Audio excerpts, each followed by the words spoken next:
Adelante, Alberto. Good afternoon to the people listening from Europe, and good morning to the people listening from Latin America. My name is Alberto Tonini from the University of Florence, and I have the pleasure to host this today section of the Tercero Congreso Mundial de Transdisciplinaridade. And I would like to shortly present our today meeting that is made of two sections. In the first section, we will have a presentation of the week by Mario Biggeri, University of Florence. And immediately after, we have the keynote lecture by Professor Fioramonti from Pretoria University. And the second part of today's meeting is a round table titled Community Educational Theories and Practices with 4 different participants, and I will introduce you the different participants later on today. So let me first thank Profesora Julieta Haidar de la Universidad Nacional Autónoma de México and Professor Paolo Orefice de la Universidad de Florencia, Florence University, for organizing this conference. And I would like to introduce you the first speaker, Professor Mario Biggeri from the University of Florence, Department of Economics, where Professor Biggeri teaches development economics. He is the former president of our undergraduate program in economic development and international cooperation, and he has a long and extensive activity in the field of economic development and international cooperation. So I ask him to give us a presentation of the week. Please, Mario Biggeri, the floor is yours.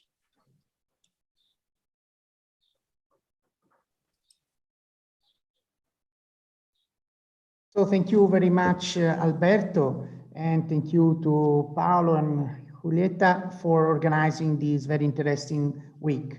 I was asked by the group to introduce this very interesting week by talking about part of my research.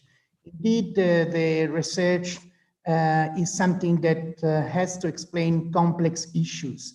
And unfortunately, in the last period, in the last century, there was a distinction among different disciplines, and somehow there was a different perspective. And today, in this week, we are talking about the relationship between subject and object and the participatory research, and how multidisciplinarity and transdisciplinarity is something very relevant. I have conducted some research using emancipatory research approach, which is combining different type of method and mixed methods. So I'm really happy to open this week of this very important conference by talking briefly about some aspects, just to introduce the idea that different disciplines needs really, if they want to answer complexity, to work together. And so I will go briefly among some of my thoughts, and then I will leave again back the word to Alberto Tonini, and obviously to our main guest, Lorenzo Fioramonti, and then the table. So there is really some complexity. And when we talk about transdisciplinarity, which is at the core of our understanding of society, is very important. Very often we use different type of taxonomy at different disciplines, and somehow we reject the capacity to dialogue among different disciplines. This is really something that is not going too far, to my view, and we need a lot of capacity in order to make really a dialogue and a better understanding of complex phenomenon. So since the beginning of my career, I am an economist, a development economist. I started to work with different professors from different disciplines. And it was really a very enriching experience for me, but especially we were able to tackle complex issues. And so I am a fan of interdisciplinary work and in transdisciplinary work as well as different role of the researcher. And this is why I think that empowerment, political and empowerment, the generation of information should pass through people. So we have different methods, we have different research process. There are a lot of activities, and research is a social act. In being a social act, it has a lot of implications in the ethics, in terms of our relation, and in terms of empowerment of relevant stakeholders. And so we need to make a dialogue between different type of disciplines. We know, and I'm not going, I will leave this presentation to the organizers so everybody could see, and I will go very fast through it because we know these things and I don't want to take too much time. My presentation is just 15 minutes. So the idea of empiricism and the idea of interpretivism are two opposite ideas, at least apparently, on describing different type of research approach. One is very much related to positivism and post-positivism. The other is more linked to hermeneutics. And these two different paradigms have really taken the distance from each other and somehow not really appreciating each other. So this goes in detail about what is empiricism. This is going about interpretivism. And the fact that some of them, positivism is very much using quantitative methods, while qualitative research is used in interpretivism. I think this is a very reductive understanding of the complexity of our society. And I believe that using approaches that are more participatory are bringing and can bring really better understanding of complex phenomenon, but also better understanding of potential action and policy implication. And while I started to work as an economist, I decided to do research on children. And while doing research on children, I felt the need to listen to the voice of children. This happened many years ago, more than 20 years ago. And so I decided to use qualitative methods, to use different approach, to work with anthropologists, social psychologists, as well as statisticians, and so on.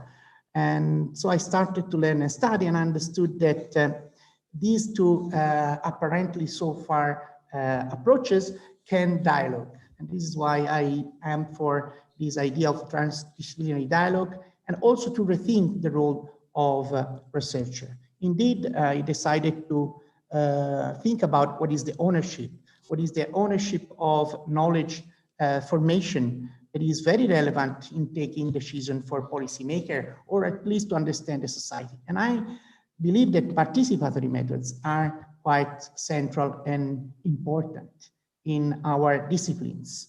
And it can also, you can do your best also to reduce, because you can have different type of participation, you can try to reduce the level of the symmetry of power also in your research.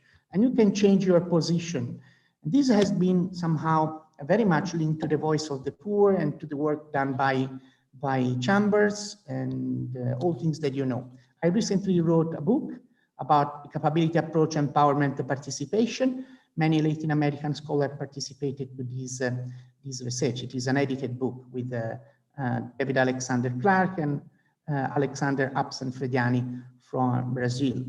The origin of this emancipatory idea that I started to work in more than 10 years ago, it was very much related to some other approach. And there are some unintentional factors. Obviously, I know Italian, so from the idea of Antonio Gramsci, the idea of the challenging the structure of power, but also by Lorenzo Milani, that he started to work with his students in trying to understand why there was different access to education, and they were elaborating some data that then were published in a letter to a professor. That's what somehow was challenging my understanding which is our role. And obviously there are other people from those who were working as activists, and Paulo Freire, which I think is really the main inspiration of the work that is related to emancipatory research, and his capacity to understand that the knowledge is where people are. Today, I'm part of a program, of a workshop, just to give you an example. And in this workshop, we were discussing, and one economist said, well, I do not understand much about disability. So I went to ask to my uncle, his son is disabled, so my cousin, and he was telling me a lot of things that I never thought. This is the power of understanding. So at one point, but this is not enough. There is the need to involve marginalized people in the research, and to somehow make the researcher as a facilitator of the process of research. This is the emancipatory research. And there are some colleagues, Mike Oliver and Colin Barnes, which started to theorize these and operationalize within the disability study. So many years ago, I started to work with persons with disability, mainly in India. Then we decided to open up. And obviously the idea of to emancipate is something that is in the heart of, was in the heart of Gramsci, in the heart of Milani, but no one as Paulo Freire and Augusto Boll were able to make the conscientization, the idea to change and reverse our understanding of the society and our role as a researcher. So the subject of research, the object of research will become, the subject will become the researcher. This is the idea of the emancipatory research, which I just would like to open this week, because it is very challenging. Obviously, some of my colleagues, economists, don't know that I'm doing emancipatory research. So it means that I put my role in a facilitator role. So I'm not deciding what we are going to speak about in the research, what is the object that we know, but what is the subject of the research, what is the question that we would like to answer. And then to train people in the marginalized group, I mainly worked with, but not only with persons with disability, women with disability. I've been working with other marginalized groups, and through them decide what is really the question we would like to answer, then what could be the methods, the best methods to answer those questions.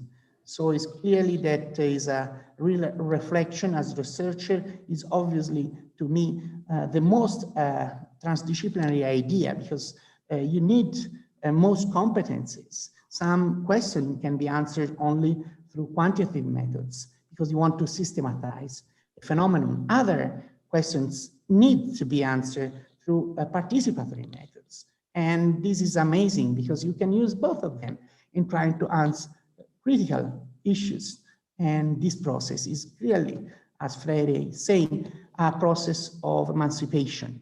It's a process that is going to change the life of these people and is going to challenge the institutional setting and the power structure of decision-making.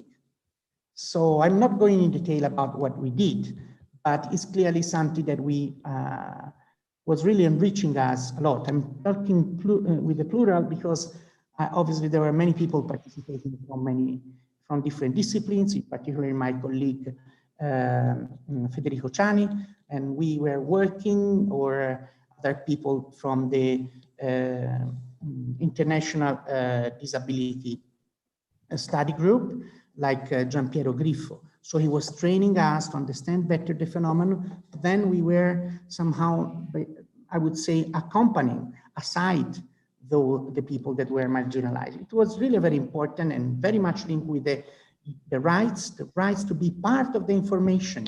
You just not to want to be informed, but you want to create the information as a person with disability. I mean, you don't want that information about marginalized people are just done from outsider. You want people that are, so it's quite simple, the link between, theoretically at least, between the Convention of the Right of Person with Disability and this idea of emancipatory research that has these important roots in our countries.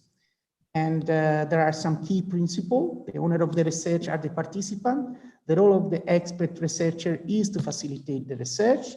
All participants can play an active role and influence the decision making.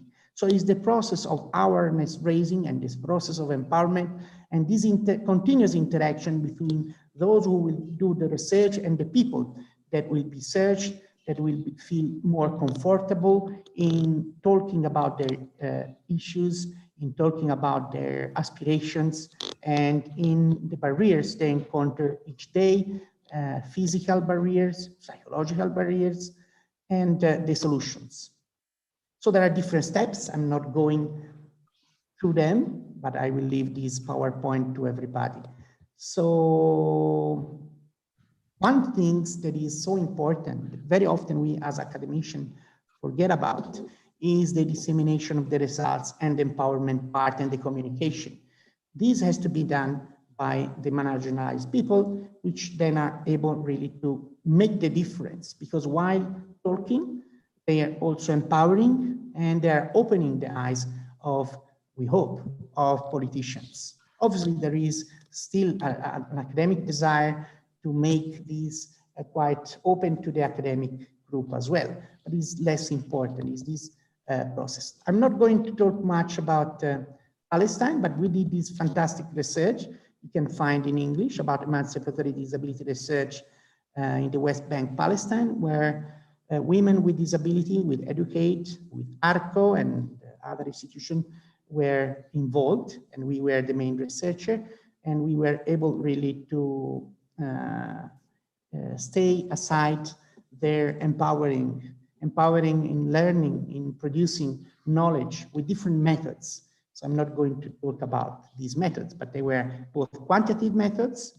And so we then elaborated the data, and then we were using other type of methods that were much more participatory. So why this presentation for this week?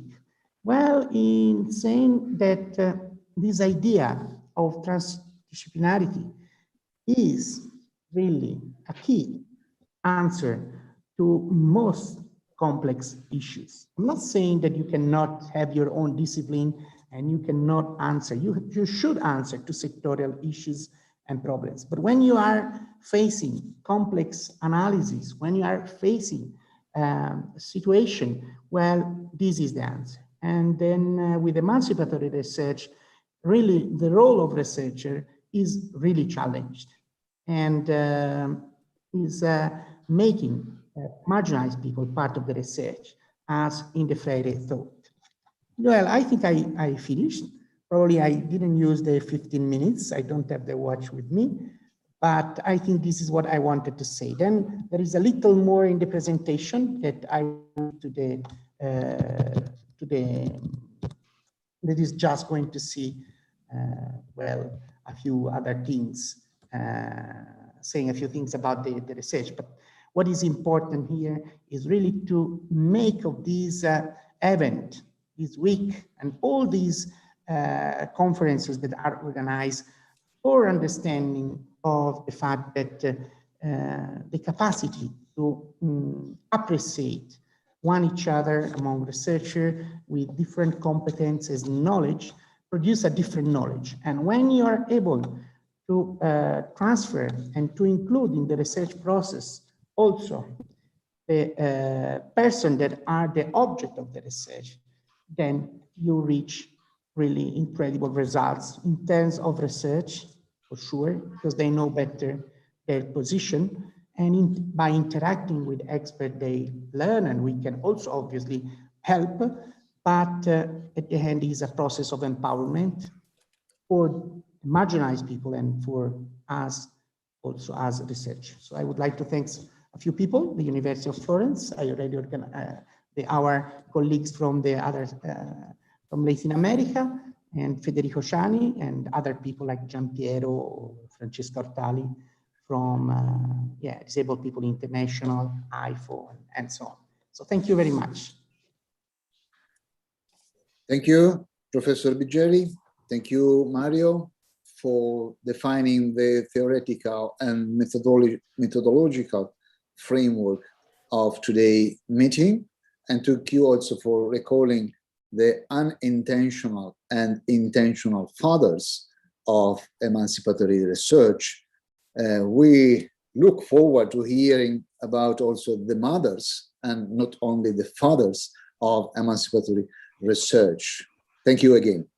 So let me now introduce our keynote speaker of today's meeting, Professor Lorenzo Fioramonti, who is the former Minister of Education, University and Research, and currently member of the Chamber of Deputies in Italy. He is currently on leave as full professor of political economy at the University of Pretoria in South Africa, where he founded the Center for the Study of Governance Innovation and was deputy project leader of the Future Africa Initiative. He is also extraordinary professor at the School of Public Leadership of the University of Stellenbosch, senior fellow at the Center for Social Investment of the University of Heidelberg, and the Herze School of Governance in Germany, and associate fellow at the United Nations University. Lorenzo Fioramonti is the first and the only Jean Monnet Chair in Africa, a prestigious recognition awarded by the European Commission to distinguished academics, and also holds the UNESCO Chair in Regional Integration, Migration, and Free Movement of People. Lorenzo Fioramonti's research interests range from alternative economic paradigms to the governance of the commons, global political innovations, and new forms of supranational regionalism. He is the founder of the Échange Research Network for a Well-being Economy in Africa and a member of the Alliance for Sustainability and Prosperity. His today keynote lecture will be about transdisciplinary research in university education. Please, Professor Fioramonti, the floor is yours. Thank you so much, Professor Tonini. Thank you, everyone, for inviting me to give this talk. I think the topic of your third Congress is extremely important, useful, topical, and it's been one of the the issue of transdisciplinarity has been one of the key drivers of my action, both as a scholar and as a public figure and a public servant. I have to apologize with all of you, but right now I'm in the chamber, in the lower chamber, and the background noise that you hear is the voting session that is going on as I speak to you. So this is also a sign of friendship and an interest that I show with you, that I'm doing this while there is an ongoing voting session in Parliament. So, of course, everyone, all of you know very well what transdisciplinarity means and why it is important. We have heard from Professor Biggeri, the different implications and how different approaches to academic inquiry may very well help all of us to get a better understanding of what is happening in the world, but also to give voices and to give space to those that are often not heard. I'd like to start with a reference to what I think is currently the most evident failure of disciplinary thinking. And that is how we are dealing with the global pandemic. I think COVID-19 is a very interesting example of how we fail to understand complexity. I could say the same about climate change, and could be, but I think this is more directly felt by everyone. Governments around the world have dealt with the pandemic by adopting approaches that were fundamentally unidisciplinary, and often embarked on processes that were marked by tunnel visions and groupthink. If you're looking at what has been happening around the world, let me give you an example. Most of the scientific committees that are advising governments in how to deal with the pandemic are generally made up of single discipline members, right? And most of them come from virology, come from biology, and so on and so forth. Okay, there are hardly any social sciences. They're represented. There are very few social epidemiologists. There are virtually no engineers, architects, urban developers, and so on and so forth. Why do I say that? Because those of you that have studied history know very well that previous epidemics and the developments that's throughout history we have achieved in terms of how we contain pathologies and sicknesses had to do often not just with medical discoveries, but with changes in our lifestyle, changes in how we use space. One of the main reasons why we got rid of a lot of bacteria was, of course, the invention of antibiotics, but parallel to that was, for instance, the redesign of cities, the elimination of humidity, dark spaces, the proximity between animals and people, right, and humans. That was an important vehicle of a lot of diseases in the past. And who did this? It was the architects, it was the engineers, it was the urban planners that actually contributed massively to the disappearance of many diseases. Think of malaria. Malaria wasn't defeated by medical doctors. It wasn't defeated by biologists. It was defeated by urban planners, separating again, the zoology from the human component, right? So the habitat inhabited by the pathogen, the carrier of the disease, and the humans. Nowadays, we would have a lot of different instruments and tools that we could use in order to deal with the pandemic. Many of them have to do, for instance, with technology. The way in which in the 21st century we're tracking contagion, we're using technology to purify air. We could use actually technology to purify air. We could use technology to limit the overcrowding of public spaces. Is incredible how absent all of this is from our current approach. And of course, this happens also because within those scientific committees, there aren't people that think in these terms. There are people that think in terms of how do you fight a virus from a medical perspective, or not even a medical perspective. Often, this is the case of Italy. We haven't had for a long period of time any medical doctors. It was mostly lab people that operate within the laboratories dealing with this. COVID-19 is a typical case of the need for a collaborative approach. When you have those that understand the virus, but also those that understand the people, because it's the connection between the two things that triggers a pandemic, then you can do better than only focusing on one part of the problem. Again, the same may be said about climate change. The issue of climate change isn't just an issue of energy transition. It's an issue of consumption, human behavior, social behavior, collective behavior. Also an issue of how we deal with mobility. And it's not just an issue of getting the greener cars. It's also about rethinking mobility. What does it mean to rethink mobility? Why do we move in the first place?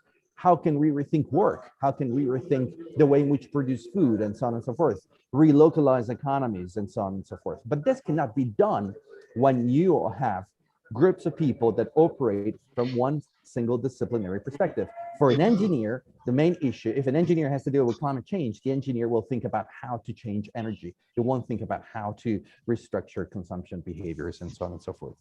So,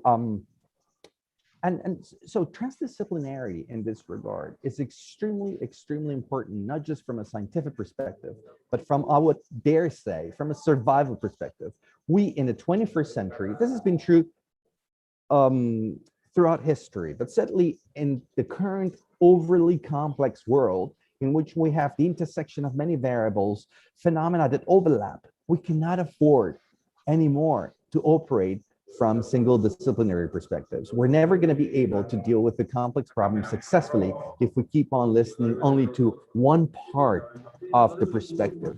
And the transdisciplinarity here is an important element of transformation. As you know, it goes well beyond interdisciplinarity. It's about fusing disciplines. It's about transcending disciplines. It's about focusing on the problems from different perspectives. It's about putting the problem at the center rather than the disciplinary orientation. We as academics have a tradition of thinking at problems in terms of our own discipline, right?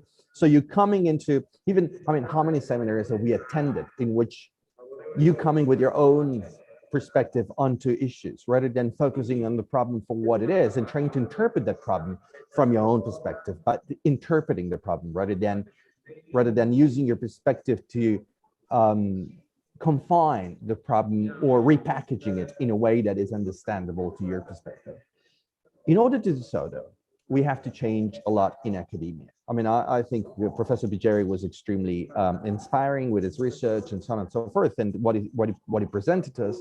But it's obvious to me that unless we change also not just how we do research, but also how our institutions understand research and how they incentivize research, we're never going to get to the point of transdisciplinarity becoming really mainstream. You all know very well that even now, after so many conversations, your third Congress and many more journals having come into existence that support transdisciplinary research, it is still a minority of a minority. Most of our academic journals encourage single perspectives, disciplinary perspectives on publications. You struggle to publish in academic journals unless you have a very specific disciplinary orientation. Even universities have their own evaluation systems that are anchored on disciplines. I think, for the Italians like me, Tonini, Biggeri, and so on and so forth, we know very well that Italy has hundreds of subspecific disciplinary areas. And if you don't fit in any of those disciplinary areas, you may not even get appointed at university in many cases, right? So if you're coming from a very transdisciplinary perspective, you may find yourself in a very awkward position of economists not wanting you, political scientists not wanting you, perhaps sociologists not wanting you, and so on and so forth. You consider not pure, right? And then purity is still seen as something to be incentivized. So when I became minister, I realized that if we really wanted to have a new generation of scholars, we needed to start changing our institutional patterns. So transdisciplinarity also implies the willingness to take risks, the willingness to explore new fields. These are all things that scientists are not trained for. And often, as I said, their incentive mechanisms run against that tendency, right? So they discourage you from trying to explore new areas of research. For what I've said, you hardly publish, you may actually be reproached by your peers, you may not even be promoted, and so on and so forth. And the evaluation mechanisms may not even recognize what you're doing, right? So what we did when we started was to, first of all, recognize one thing that I think has got a lot to do with what Professor Biggeri was saying. Research has always a purpose. You may not know what it is at the beginning, but it always has a purpose. And the purpose is to have some sort of influence on the way in which we think and behave.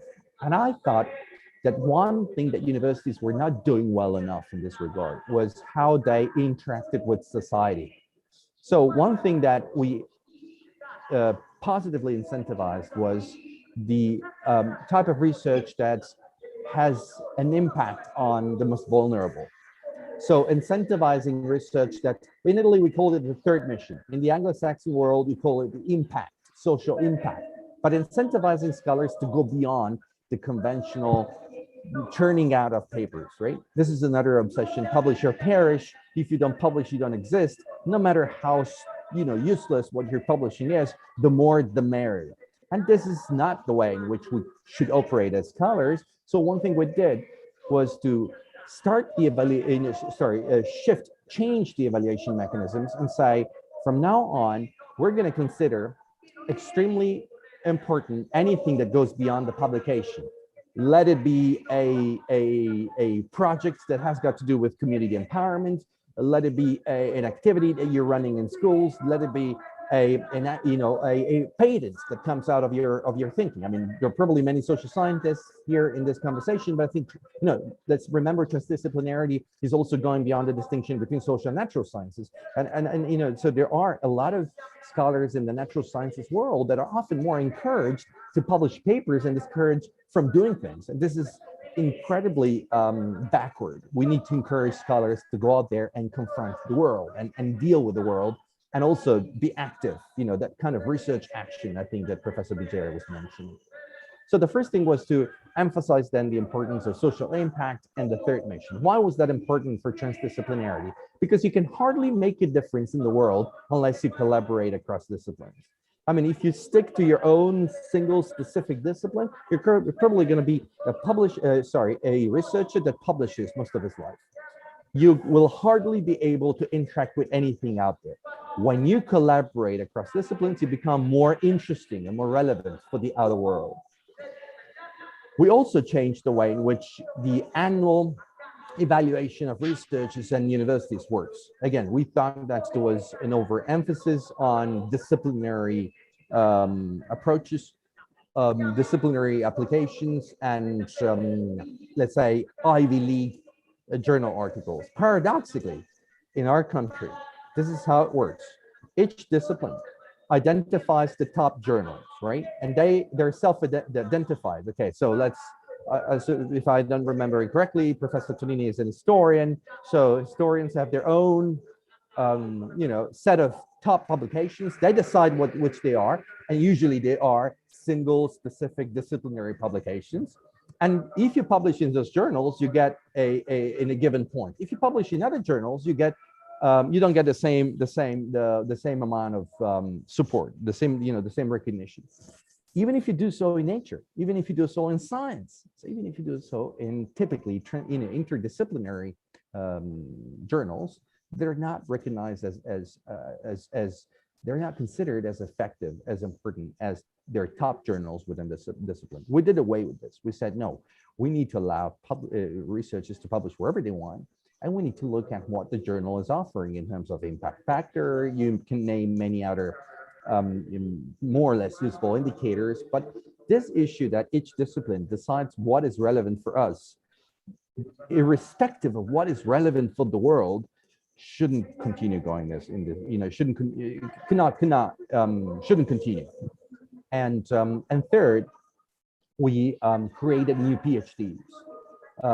We need to also remember that it's hard to be a transdisciplinary scholar when you've been trained as a disciplinary scholar, right? It's very hard. Often it's more the way you present it, right? We all say we're transdisciplinary, but then when we look at actually what we really do, we tend to go back and fall back into our disciplinary backgrounds. Because once you have been trained as a disciplinary scholar, it's very hard for you to say, oh, let me engage now with an engineer, right? I mean, let me engage now with a problem that requires a collective effort by 20 different disciplinary orientations. We also see that, I don't know, maybe I'm wrong, but I may imagine that many of those presenting today are social scientists, right? I may be wrong, but often, transdisciplinarity, even interdisciplinarity, is hard across the natural, the technical, and the social sciences, right? That's the real deal. I mean, it's easier to do so across economics, sociology, political science, and human and development studies and anthropology, but it's harder to do so between computer science and law and I don't know, literature and so on and so forth. So I think, and that's also why one of the reasons is that not only do we have an incentive mechanism that reinforces disciplinarity, not only do we have a system of publication that reinforces disciplinarity, but we're trained in disciplinary terms. Looking at your potential age, I think we're all more or less coming from the same generation. We were trained in disciplinary with the disciplinary approach. So the third approach was let's launch this interdisciplinary and even transdisciplinary PhD programs. Let them work together from when they're young. Let them be able to transcend as much as possible their disciplinary orientations to find a collaborative space. Because at the end of the day, transdisciplinarity is not doing away with disciplines, it's transcending them. So using them, using the disciplinary background you have to contribute to a research effort that goes well beyond yourself, well beyond your own kind. So you need to bring your disciplinary tools, you need to bring your disciplinary knowledge, right? It's not simply a kumbaya approach to let's do research as if it was just a public opinion, like we're not becoming journalists. We're still researchers with the tools that we have, but we willingly go beyond our disciplinary orientation to work as a collaborative effort. And I want to conclude with this.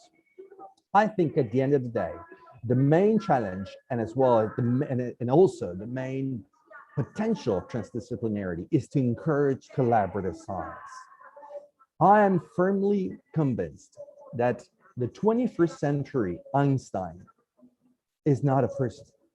So we still have this idea of this incredible scientist that goes above everyone else, that stands out of the crowd, that becomes this icon, wins the Nobel Prize, or does something incredibly powerful as a single individual with this single effort. That has never been the case. Einstein wouldn't have been Einstein without the contribution and input of hundreds of other people that worked with him, whose names we don't even know. But he was the byproduct of collaboration. But in any case, in the 21st century, Einstein would be collective intelligence. There wouldn't be one single scientist, standing out with his own abilities. It will be a collective effort. And you can only do so when you encourage this cross-cutting collaboration. One of the main problems that we have in contemporary academia, besides all the problems that I've already mentioned, is also that we do not encourage collaboration. We train scholars to be, like solitary scientists. And I think this is a fundamental mistake. Thank you. Thank you. Thank you very much, Professor Fioramonti, for your insightful presentation, linking coronavirus with mobility and consumption patterns, and the dichotomy between the social sciences and natural sciences. There still is a burden for our academia. Social impact of our academic work is something we should focus much more than we already do. And thank you also for referring to the kumbaya approach. That is really a very nice mentioning. Last point I would like to underline is the focus on the single genius as the byproduct of a larger environment. I speak from the city of Leonardo da Vinci and Michelangelo, but they were not single genius at all. They are a very good example of a larger environment that was able to give a room to such a wonderful scientist like Leonardo da Vinci, but he was not alone at all. He was the byproduct of the city richness in terms of knowledge, in terms of interdisciplinarity, even in those times. Thank you very much indeed. Let me ask if there are any questions from the audience. Yes, I have one, and I may raise this question to Professor Fioramonti. The question is about our universities, and because of your large knowledge, experience of Italian, but also South African, German, and maybe Anglo-Saxon universities, the question is about the university teaching activities and about inter and transdisciplinarity in teaching activities. To which extent our academia are moving towards a real interdisciplinary teaching in your knowledge? Thank you. Just again, apologies for the mask, but now there's a much more crowded session, so I need to keep the mask for social distancing reasons. And there's the leader of the opposition speaking. So if you hear the clapping hands and applause, is because the leader of the opposition, Giorgio Meloni, is just no problem. We can hear you clearly. No problem. So I think teaching is also, and it partly connects to what I was saying earlier. Teaching is also a fundamental, is extremely important because we need to socialize a new generation of scholars into thinking at least in an interdisciplinary fashion across disciplines and connecting the dots, right? I remember when I first entered university, one of my old professors told me that the world has got problems, but universities have got departments. So if the problems do not fit in a department, for universities, those problems don't exist. And this is unacceptable, right? The problems are out there. The problems we face do not recognize expertise. They're not going to come to me or Professor Tonini or someone else according to our CV. The problems out there. It's us humans that have to train our thinking and our brain in order to solve those problems and improve the quality of life.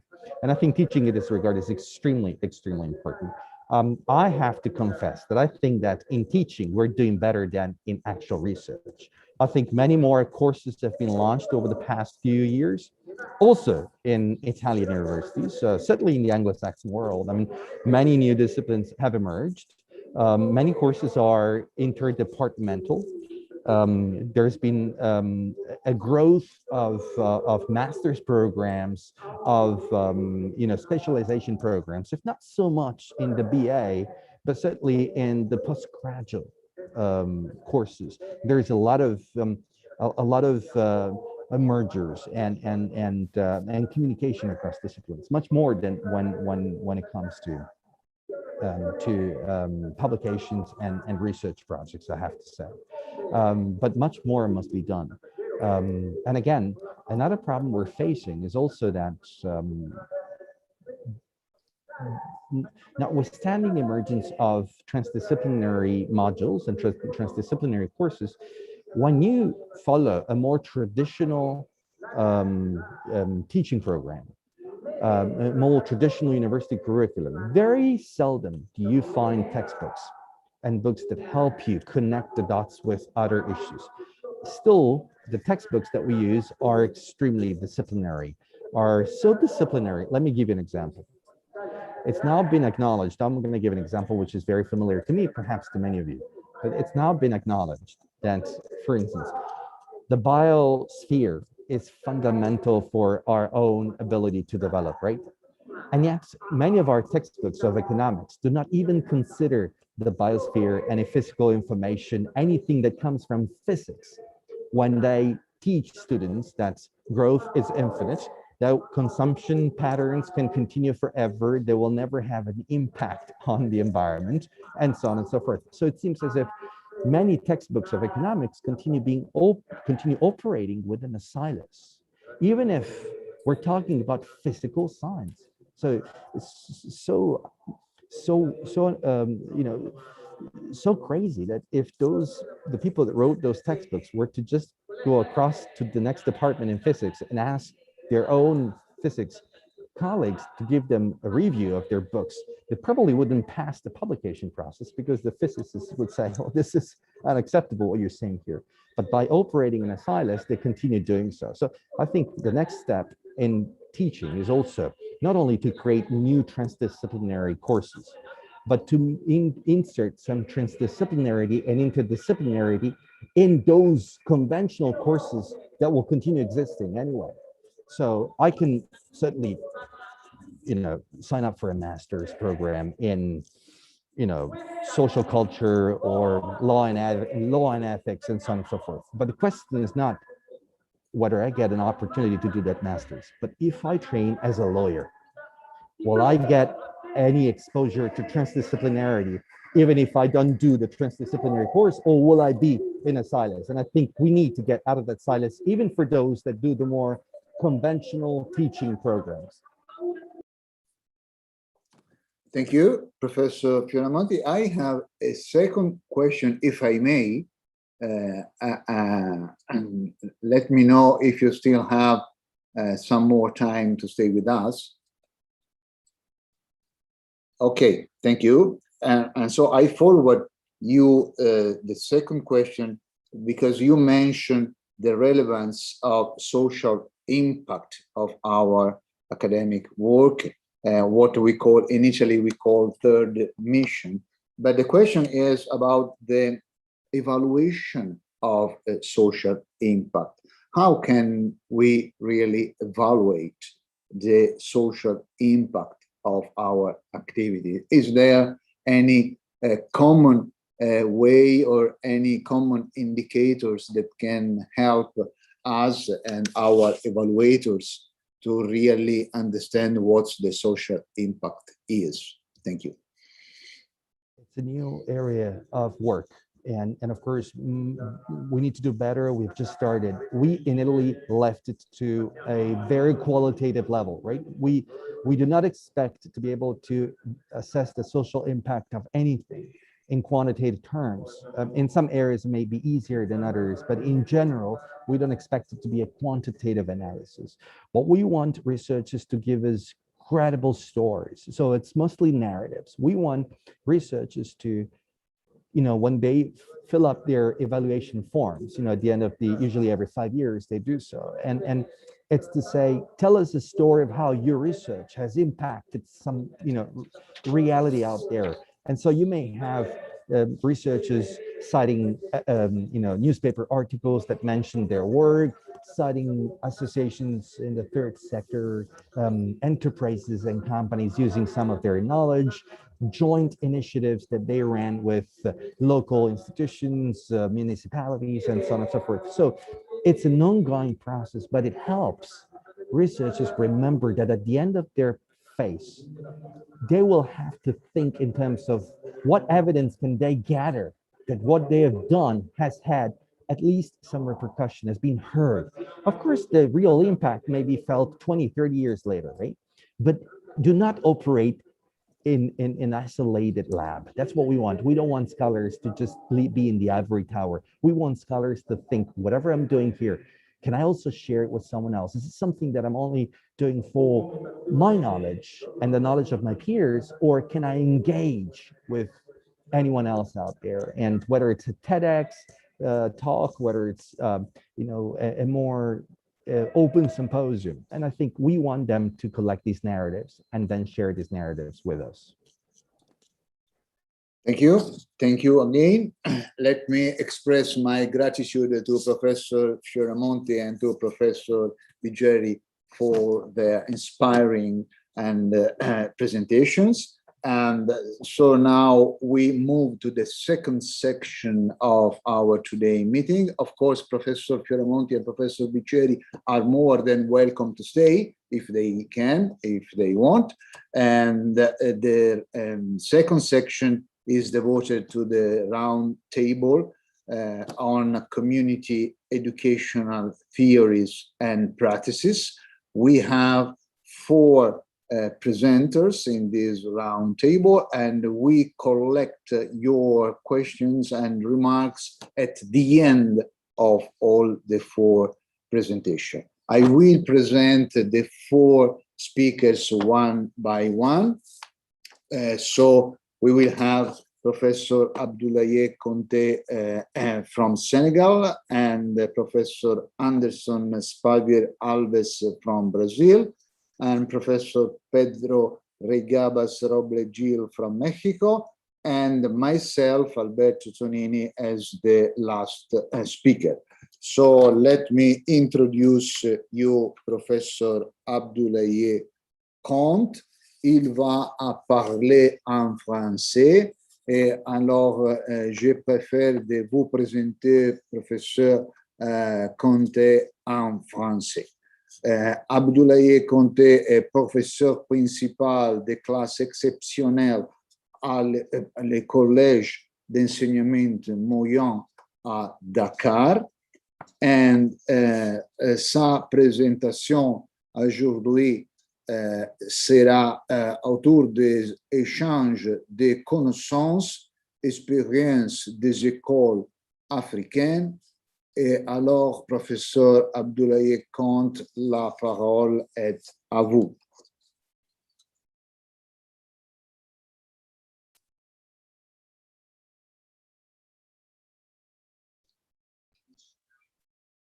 Alors, bonjour, Madame la Présidente, bonjour Alberto Tonini, bonjour à tous ceux qui nous suivent aux quatre coins du monde. J'ai encore l'honneur et le plaisir de participer au 3e congrès virtuel au nom du Réseau pour l'émergence et le développement des écovillages au Sahel. Aujourd'hui, je m'en vais m'exprimer autour des échanges réciproques de savoir à l'école et en dehors de l'école.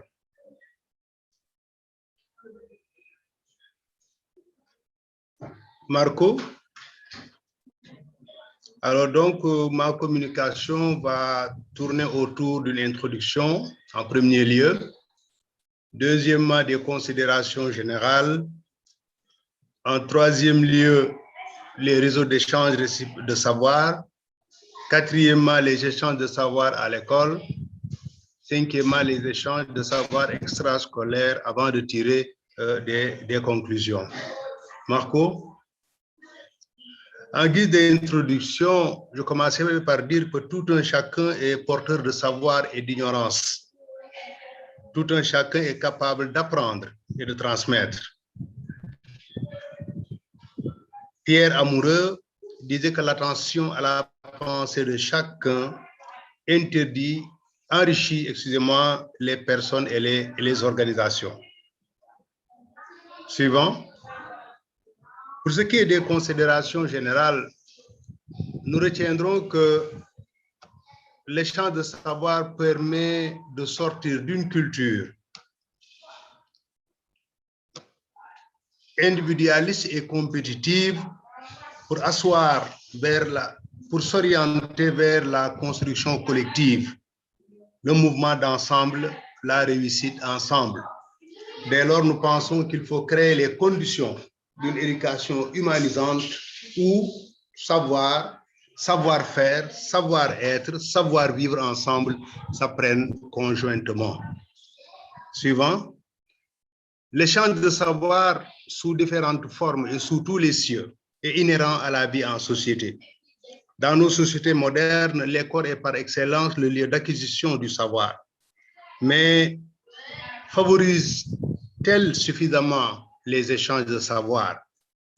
Est-ce que l'échange de savoir doit rester l'apanage de l'école? L'école joue-t-elle pleinement son rôle?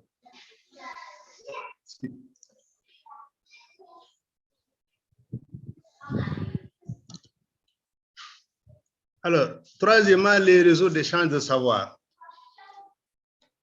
Dans tous les cas, il y a 50 ans, est née en France, précisément à Orly, à l'initiative de Madame Claire Hébert-Suffren, une démarche pédagogique innovante, révolutionnaire. Ce sont les échanges réciproques de savoir. Sa démarche d'apprentissage enthousiasmante reste la clé de son succès, au point d'être reconnue et mise en œuvre à travers le monde. Suivant. Il s'agit des réseaux d'échange réciproques de savoir que l'on connaît sous le diminutif de RERS, réunis au sein d'un mouvement national et même international. Aujourd'hui, les mouvements, les réseaux de savoir sont éparpillés à travers le monde. Et ce qu'il faut retenir, c'est que l'échange repose sur la confiance, sur la générosité, sur l'intégrité, sur le partage et le respect des autres. Dans la démarche des réseaux d'échange réciproques de savoir, il est impérieux de considérer autrui comme mon égal, le reconnaître et reconnaître comme porteur de savoir et d'ignorance, de même que toute autre personne. Suivant. Il favorise l'échange réciproque de savoir, le vivre ensemble. Il permet au talent de s'éclore, l'estime de soi de se développer, l'épanouissement de se généraliser. La pédagogie des échanges de savoir crée les conditions de l'éducation entre pairs, confère un pouvoir d'agir ensemble dans tous les champs qui intéressent le groupe, mais aussi donne le pouvoir de construire ensemble les savoirs dont le groupe a besoin pour vivre, pour bien vivre ensemble. Suivant.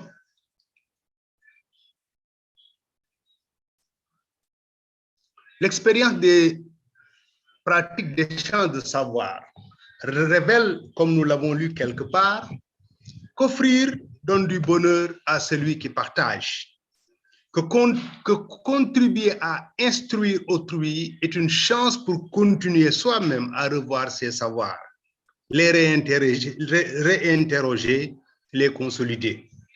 Qu'être dans les deux rôles, c'est-à-dire d'offreur et de demandeur, autrement offrir et demander, accompagner et être accompagné pour apprendre, permet de questionner ces deux rôles et de les vivre de façon plus juste.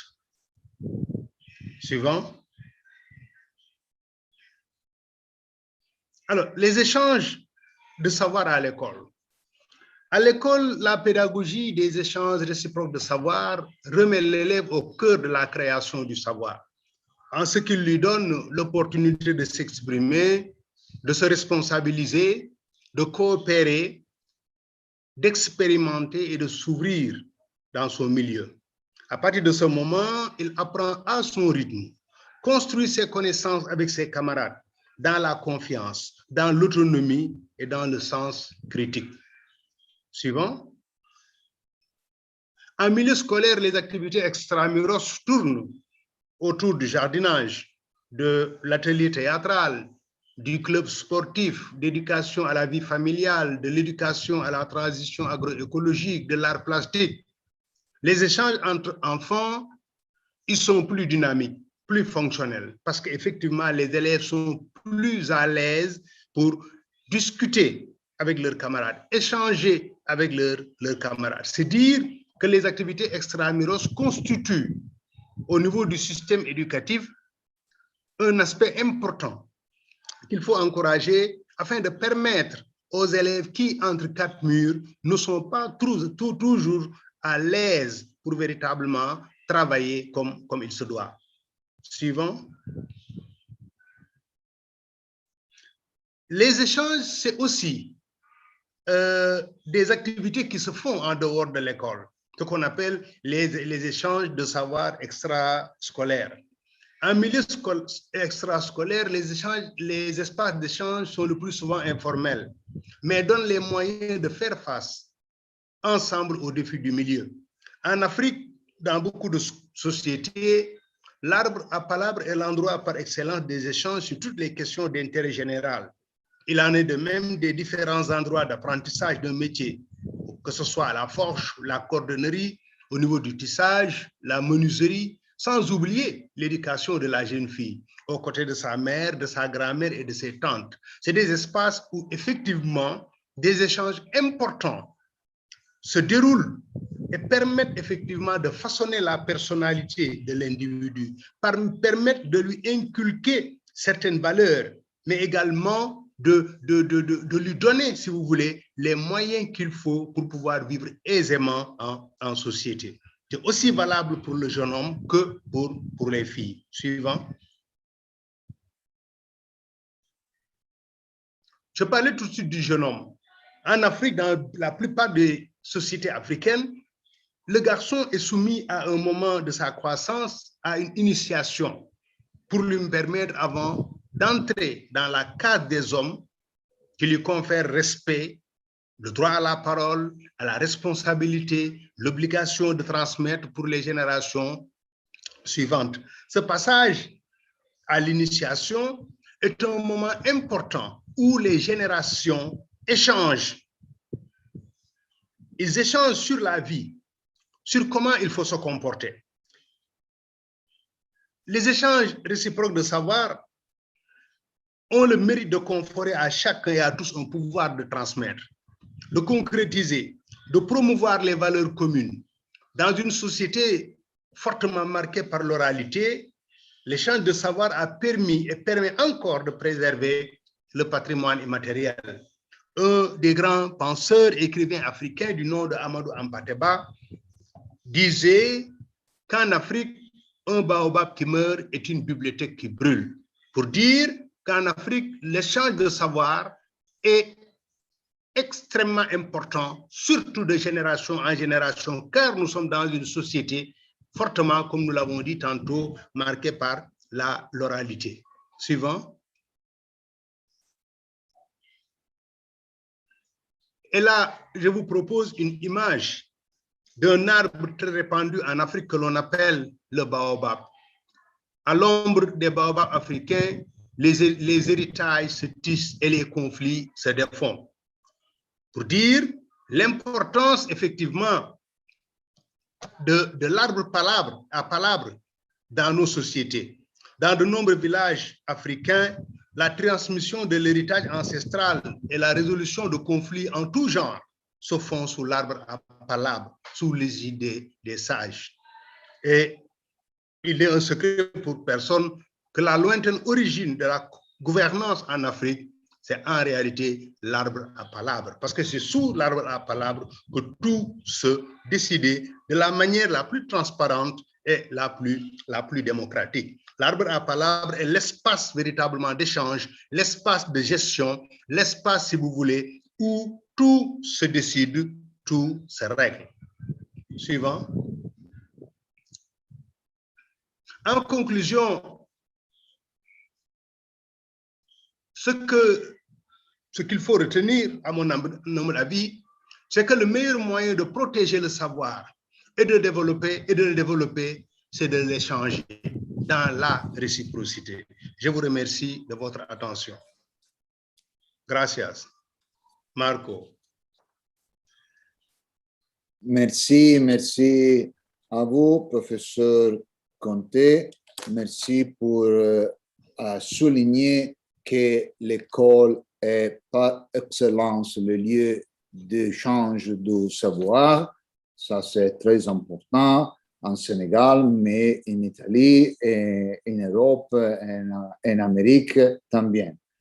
Et merci aussi bien pour souligner l'importance du savoir, l'importance du savoir-faire, l'importance du savoir-être et de savoir-vivre ensemble.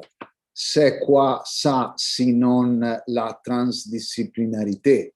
C'est-à-dire que tous les savoirs se vont à rencontrer en cette expression ici qu'il me semble la plus appropriée pour notre table ronde.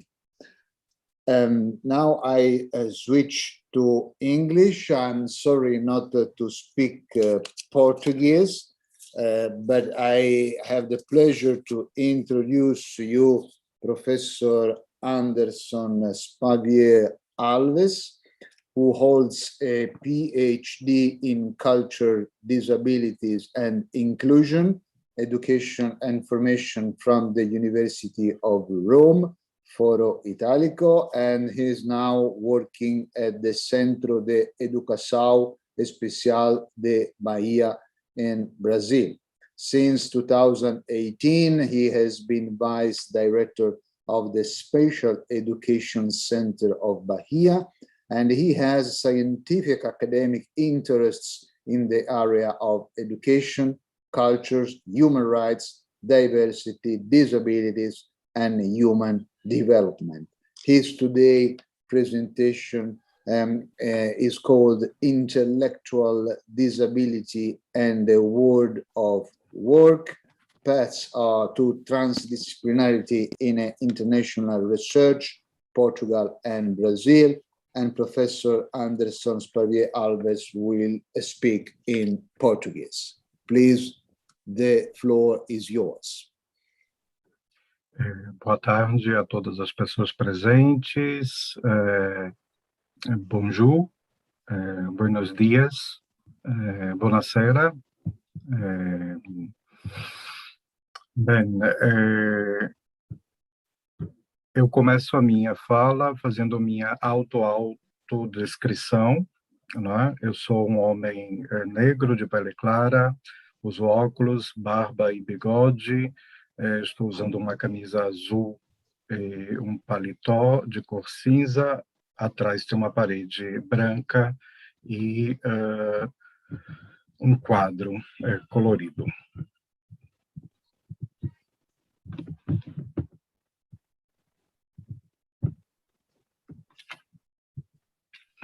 Bom, vou falar sobre a deficiência intelectual e o mundo do trabalho, caminhos para a transdisciplinaridade, uma pesquisa internacional, Portugal e Brasil.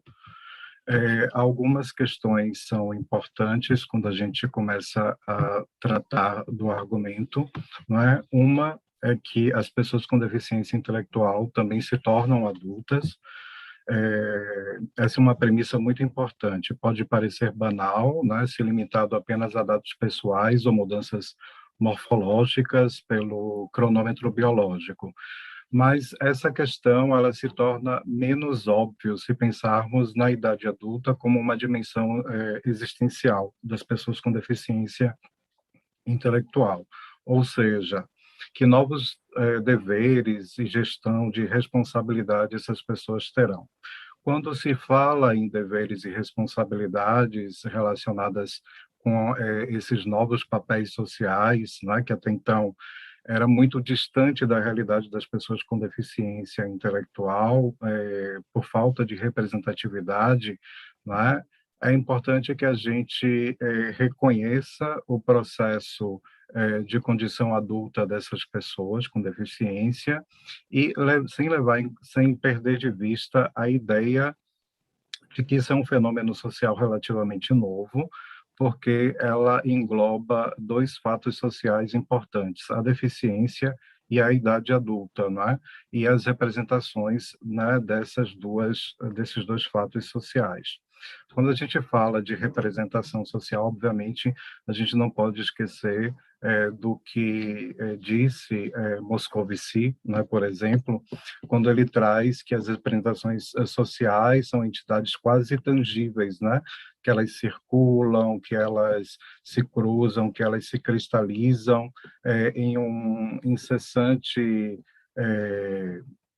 movimento, né, tanto na fala, quanto no gesto, quanto no encontro, e que a maioria das relações sociais, né, ou seja, os objetos produzidos ou consumidos, estão dentro dessa dinâmica das representações sociais. E aí, quando se fala de representação social, é importante a gente pensar que duas representações sociais, geralmente relacionadas à pessoa com deficiência intelectual, não é? E que são imagens, infelizmente, duradouras, é de que se trata de alguém patologicamente perigoso ou de alguém que será sempre uma eterna criança. Dentro desse contexto, em 2010, 2012, em Portugal, o professor Carlos Veiga, da Universidade do Minho, propôs uma pesquisa denominada Eficácia Organizacional e Qualidade de Vida, um estudo sobre a qualidade da integração e inclusão profissional.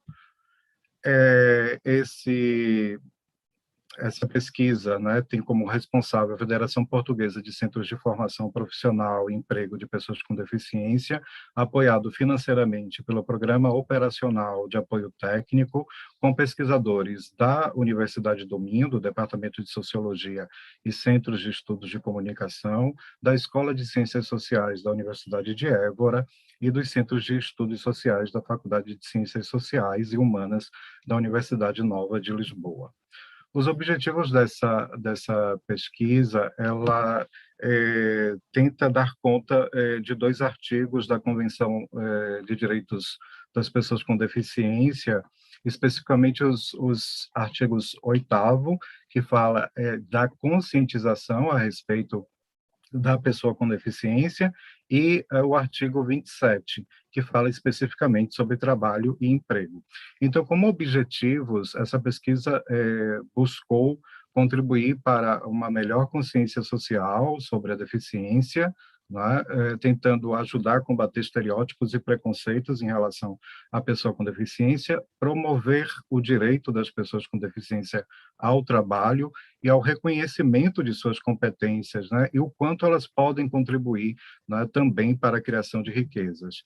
E contribuir também para que os responsáveis, né, por programas de políticas e para as políticas nacionais, uma efetiva expressão ao direito das pessoas com deficiência, à não discriminação e à igualdade de oportunidade no mercado de trabalho.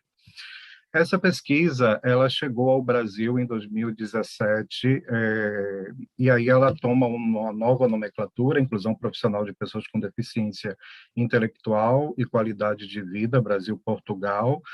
Ela chega em São Paulo, e aí tem um professor, que era professor da Universidade de São Paulo, professor José Leão Crochic, então, que encabeça essa pesquisa aqui no Brasil, não é?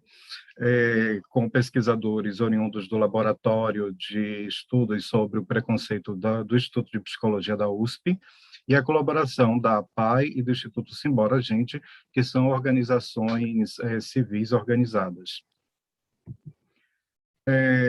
Essa pesquisa foi concluída em São Paulo e, em 2019, ela chega à Bahia com o mesmo título, não é? Dessa vez sob a coordenação da professora Jaciete Barbosa dos Santos, né? Ela também tem a vice-coordenação da professora Cidenise Estrelado Souza, que é a diretora do Centro de Educação Especial da Bahia, que é o locus, efetivamente, onde essa pesquisa se desenvolve. Então, os pesquisadores envolvidos nessa etapa da pesquisa aqui na Bahia pertence ao Grupo de Estudos e Pesquisa em Inclusão e Sociedade da Universidade do Estado da Bahia, UNEB, do Núcleo de Educação Especial e do próprio Centro de Educação Especial da Bahia, do qual faço parte, né, na qualidade de vice-diretor. O Centro de Educação Especial da Bahia, que é o locus onde essa pesquisa se realiza aqui em Salvador, Bahia, ele nasceu em 92 como uma escola especial para pessoas com deficiência, mas aí a partir de 2008, com a Política Nacional de Educação Especial, na perspectiva da educação inclusiva, né, do Ministério da Educação brasileiro, a política muda e, portanto, as escolas especiais deixam de existir e o CEEBA, que é esse Centro de Educação Especial, ele passa por uma reformulação e passa a ser um centro de apoio pedagógico às pessoas com deficiência, em especial com deficiência intelectual e com deficiência múltipla. Em 2009, existe um processo de transição do trabalho pedagógico realizado na instituição. Em 2011, com o decreto 7611, que institui o Serviço de Apoio Pedagógico para as Pessoas com Deficiência, que no Brasil se chama Atendimento Educacional Especializado. Então, a instituição passa a ter esse novo perfil. Em 2018, uma nova equipe gestora assume a instituição, do qual faço parte, né, juntamente com a professora Cidenise Estrelado, e aí o centro é estruturado em 4 núcleos: atendimento educacional especializado, núcleo de educação inclusiva para o trabalho, acompanhamento e formação, e o núcleo de atenção às famílias. A pesquisa, especificamente na instituição, se debruça nesse núcleo de educação inclusiva para o trabalho, que pretende, obviamente, verificar a qualidade da inclusão profissional de pessoas com deficiência intelectual no mundo do trabalho, não é? E como essa relação, não é, com o espaço propriamente dito, não é? Como se dá esse processo de inclusão, ou seja, qual a qualidade de vida as pessoas que são incluídas formalmente têm. Eu gostaria de ressaltar que a instituição atende 600 estudantes com deficiência intelectual e múltipla, dos quais 62 estudantes estão incluídos num grupo específico dentro da instituição que se debruça sobre a questão do mundo do trabalho, né? E desse total a gente tem um número de 36 estudantes que estão incluídos. Na pesquisa, na Bahia, apenas 17 estudantes participam por uma questão relacionada a critérios de exclusão, como, por exemplo, na pesquisa, as pessoas tinham que ter 1 ano, pelo menos, não é, de inclusão no mundo do trabalho. Então, por isso, apenas 17 sujeitos participaram da pesquisa. Vale ressaltar que quando a gente fala de pessoa com deficiência, a gente tem que considerar o que diz a Convenção da ONU de 2006, que são aquelas que têm impedimentos de longo prazo de natureza física, mental, intelectual ou sensorial, que em interação com diversas barreiras podem obstruir sua participação plena e efetiva na sociedade em igualdade de condições com as demais pessoas. E quando a gente se refere à deficiência intelectual, a Associação Americana sobre Deficiência Intelectual e Desenvolvimento diz que é uma deficiência caracterizada por limitações significativas no funcionamento intelectual e no comportamento adaptativo e que pode ser originado até antes dos 22 anos.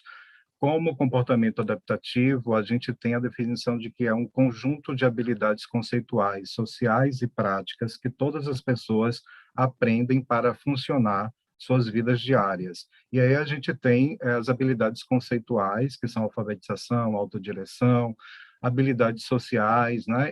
Responsabilidade social, autoestima, credulidade, ingenuidade, habilidades práticas, que são relacionadas às atividades da vida diária, aos cuidados pessoais, a habilidades ocupacionais, ao uso do dinheiro, à segurança, cuidados com a saúde, viagem, etc.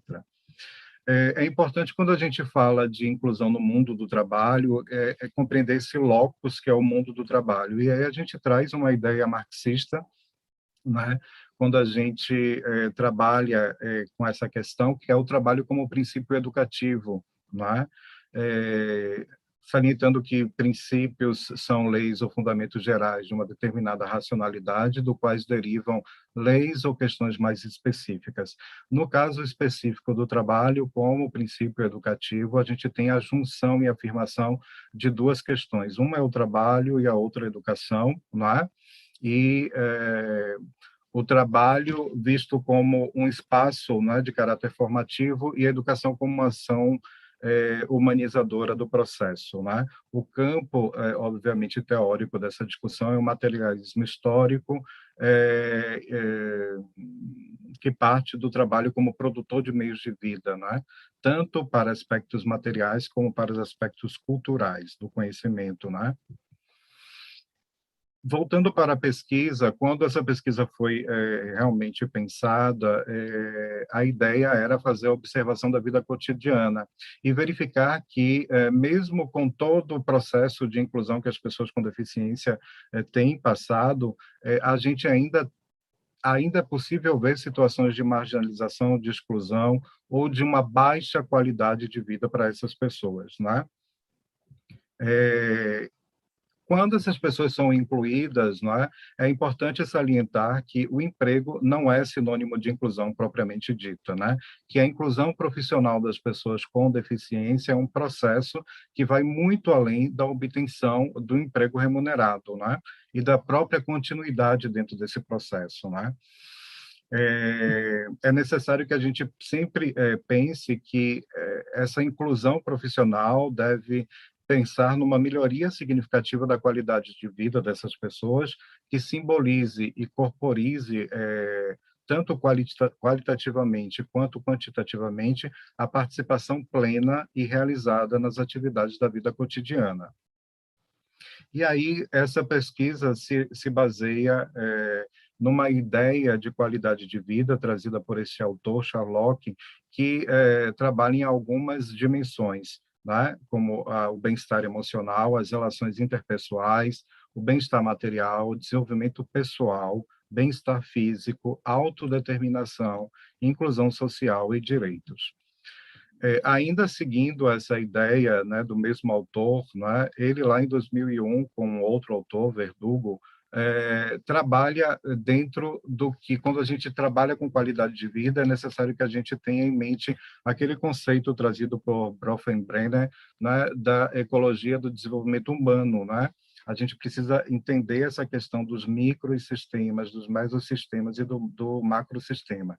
Em relação a essa questão, não é? A gente tem o microsistema, o ambiente social que afeta diretamente a pessoa, né? Então a gente tem a família, a casa, o mesossistema, as relações de vizinhança, a comunidade, e o macrosistema refere-se a padrões gerais da cultura, tendências sociopolíticas, sistema econômicos e outros fatores que afetam valores e representações sociais. Dentro dessa questão toda, os autores, então, lá inicial, né, em Portugal, e a gente segue essa mesma linha, eles trabalharam com um modelo conceitual. Eles trouxeram, então, depois de algumas análises, um modelo conceitual de qualidade de vida de Hughes e outros autores, que se baseia em algumas dimensões. A primeira, relações sociais e interação, o bem-estar psicológico e satisfação pessoal, o emprego, a autodeterminação, autonomia e eleição pessoal, recreação e tempo livre, competências pessoais, ajustes à comunidade e experiências de vida independente, o ambiente em casa, a inclusão ou a integração na comunidade, a normalização, serviços e suportes recebidos, indicadores demográficos individuais e sociais, além de desenvolvimento pessoal e realização, aceitação e status social, bem-estar físico e materiais, responsabilidade civil. Então, o professor Veiga e os pesquisadores que estavam com ele pegaram essas dimensões e juntaram elas em 5 grandes dimensões. A dimensão 1, relações sociais e interação. Dimensão 2, emprego. Dimensão 3, bem-estar psicológico e satisfação pessoal. Dimensão 4, autodeterminação e vida independente. Dimensão 5, competências pessoais e integração na comunidade. Quando a gente fala em dimensão 1, na dimensão 1, que é relações sociais e interação, a gente vai falar para aquelas relações mais próximas mesmo, né? A amizade com a família, com os vizinhos, com os colegas de trabalho, as relações amorosas, as redes de suporte social que essa pessoa pode ter e as suas habilidades sociais. Desculpa, eu estou voltando. A dimensão 2 fala um pouco sobre a questão do próprio emprego, da satisfação laboral, do suporte no local de trabalho, da interação social no local de trabalho, dos efeitos positivos, da igualdade, da percepção da valia das funções desempenhadas. A dimensão 3, que é o bem-estar psicológico e satisfação pessoal, vai fazer referência à situação de vida dessas pessoas, que sentimentos elas trazem, qual a percepção da situação de vida que esses indivíduos têm, o autoconceito, um sentimento de bem-estar geral, de felicidade e dignidade pessoal. A dimensão 4, que é a autodeterminação e vida independente, trabalha com o controle pessoal, autonomia, preferência e eleição, independência, liberdade pessoal, autodireção e oportunidade de viver de forma independente. A dimensão 5, competências pessoais e integração na comunidade, as experiências domésticas dele, a participação dele na comunidade no qual está inserido, como é a sua mobilidade, a oportunidade para participar de atividades comunitárias e, além de indicadores demográficos e sociais que são importantes. Quando a gente pensa em inclusão profissional versus qualidade de vida, é importante que a gente pense que, para além dessas questões, é importante a gente trazer, e os autores, né, Veiga e outros, trazem isso, que é a questão da trama da vida cotidiana, ou seja, o tempo, o espaço e as formas de sociabilidade. Ou seja, na realidade é como se cada pessoa tivesse um pequeno mundo de vida, né, onde a sua vida cotidiana se desenvolve. Então é importante que a gente preste atenção para essa vida cotidiana, para esse pequeno mundo de vida, né? Quando a gente fala dos efeitos da inclusão profissional, por exemplo, para essas pessoas, é necessário que a gente verifique se houve ou não melhoria desse processo, e a gente só vai se dar conta disso se houve alterações específicas nesses pequenos mundos desses sujeitos, né? Então, eu vou ter melhoria ou não melhoria desse processo se né, houve modificações, alterações, ou se não houve modificações e interações. Os autores trazem também como perspectiva um efeito limitante, limiar, não é? dessa questão, é que se, de fato, não há essa melhoria da qualidade de vida nesse pequeno mundo, né, cotidiano desses sujeitos, não é? Esse é um limite. E aí, se existe esse limite, ele se põe exatamente uma afirmação, que significa que essas pessoas estão incluídas profissionalmente, não é? Mas elas estão fora dos padrões normais sociais, ou seja, elas continuam socialmente excluídas. Elas estão participando daquele novo ambiente, não é? Daquele novo espaço, mas elas estão socialmente excluídas. E aí elas ficam sempre num limbo constante, porque elas ficam sempre à espera de se tornarem sujeitos idênticos aos demais que participam daquele espaço, não é? Daquele ambiente. Aí eles trazem, inclusive, a citação de alguns autores, né, dentro do texto, eles estão que essas pessoas com deficiência, quando há essa limitação, não é? Quando eles ficam à espera de se tornar sujeitos idênticos, né, dentro de uma ideia de normalidade, de comum a todas as pessoas, eles vivem um estado de meio termo, ou, como diz Gardu, por exemplo, talvez, ou Sticker, né, nem mortas, nem vivas, né? É importante salientar que essa pesquisa trabalha especificamente, não é, com os sujeitos que estão ao redor dele, mas o mais importante é que privilegia o testemunho dos autores diretamente envolvidos na investigação, ou seja, a pessoa com deficiência. Muitas pesquisas são realizadas em que o sujeito, que é a pessoa com deficiência, é colocado como um mero objeto. Nessa pesquisa, a ideia é de que esses sujeitos sejam, de fato, protagonistas, né? Eles contem, de fato, suas histórias e verifiquem se esses pequenos mundos da vida cotidiana, né, familiares, colegas, amigos, de fato, empregadores, de fato, foram modificados. Em Portugal, essa pesquisa trabalhou com 36 pessoas com deficiência intelectual, em São Paulo, aqui no Brasil, com 20 pessoas com síndrome de Down, e aqui em Salvador, 17 pessoas com deficiência intelectual. Lembrando que, como produto final da pesquisa em Portugal, teve a publicação desse livro, Inclusão Profissional e Qualidade de Vida, está disponível, inclusive, na internet, para quem quiser baixar e fazer a leitura de todo o processo. Em São Paulo, o produto final da pesquisa resultou numa cartilha, não é? Com informações e propostas, não é? Para que, de fato, a inclusão profissional, ou seja, com a participação plena dessas pessoas. Aqui na Bahia, a nossa pesquisa está suspensa, digamos assim, por conta do processo que a gente está vivendo, não é, de pandemia do coronavírus, mas a gente espera rapidamente retomar, né, apenas passe essa situação pandêmica, para que a gente possa dar continuidade. O planejamento para o produto final da pesquisa em Salvador é a elaboração de uma cartilha com resultados e propostas, né, de como, de fato, incluir profissionalmente essas pessoas e, o mais importante, um processo de informação que vai linkar o estudante, que é trabalhador, sua família e amigos, o empregador, a empresa, de modo geral, e as escolas e os centros de formação. Eu termino minha apresentação trazendo essa frase que gosto muito de um autor italiano chamado Giuseppe Pontigia, né, que era sobre uma visão sobre as pessoas com deficiência. E aí eles ouviram, essa família ouviu isso desse médico quando diz que, em relação à pessoa com deficiência, né, essas crianças nascem 2 vezes, devem aprender a se mover em um mundo, que o primeiro nascimento tornou-se difícil, o segundo nascimento depende de vocês, daquilo que vocês podem dar. Nesse sentido, é importante que a gente pense na pessoa com deficiência como alguém que está disponível, não é? Para receber, para dialogar, para interagir com todo mundo. Então, a inclusão profissional de pessoas com deficiência é um caminho também para um processo de inclusão social dessas pessoas.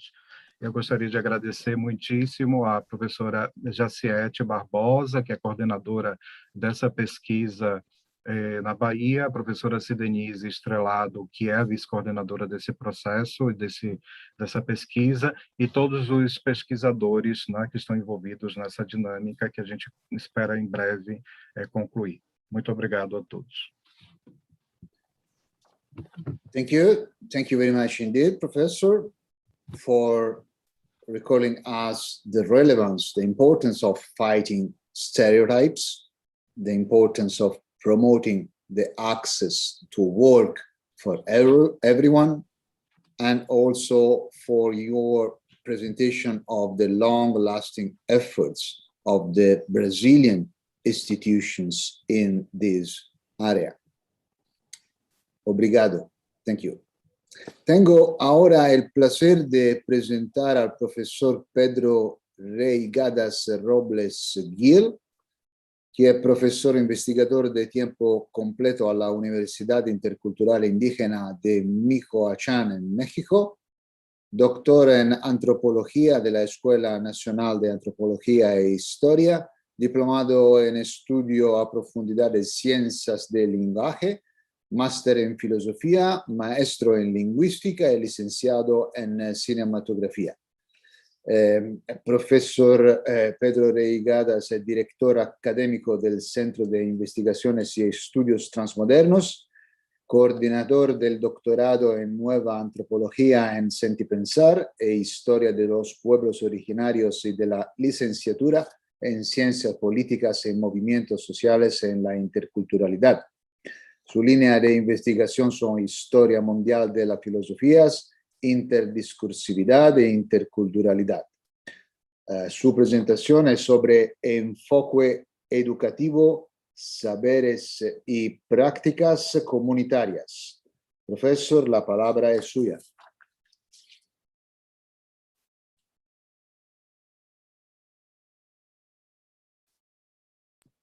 Pedro, micrófono. Pedro, micrófono.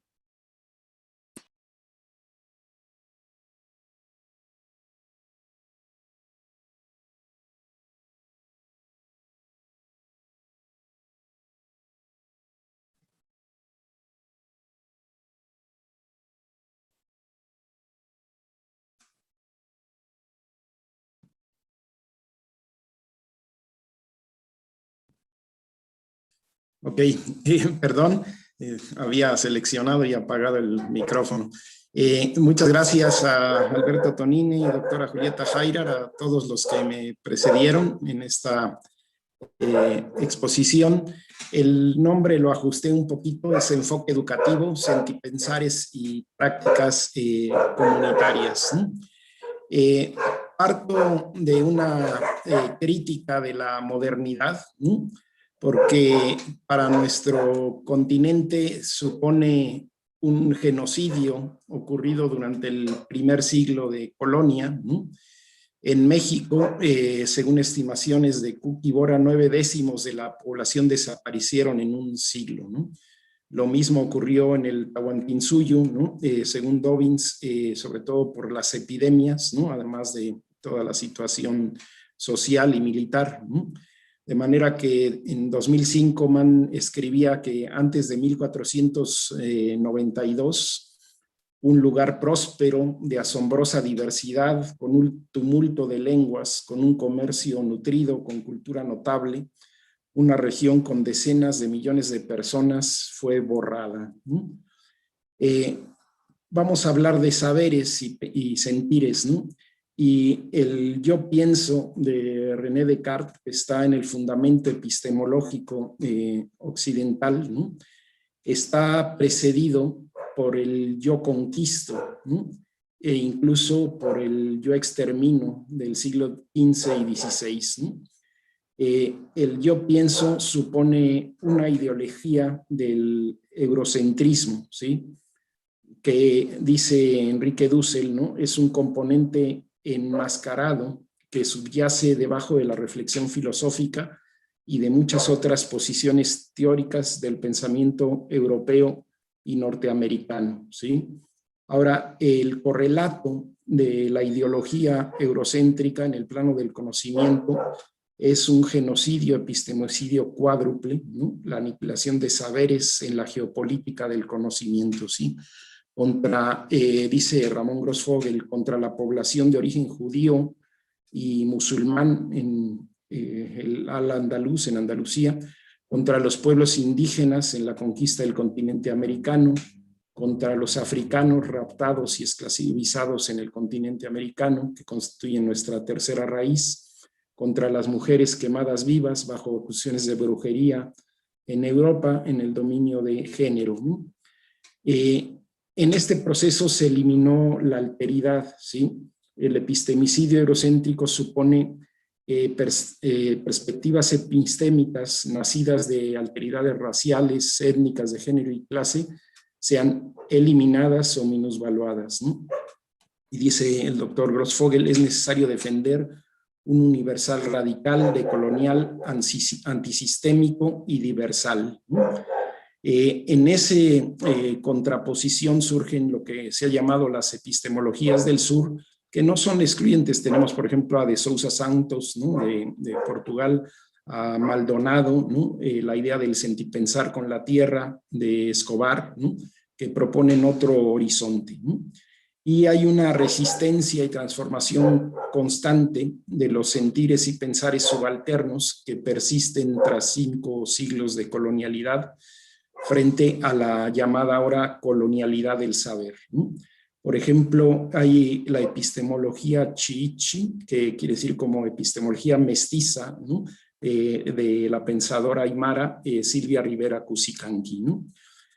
Nosotros en el Centro de Investigaciones y Estudios Transmodernos y el trabajo que hacemos en el tiempo que resta, una asociación civil de derechos humanos y desarrollo comunitario, tenemos un doctorado en nueva antropología del pensamiento profundo de Abya Yala, el CPS, ¿no?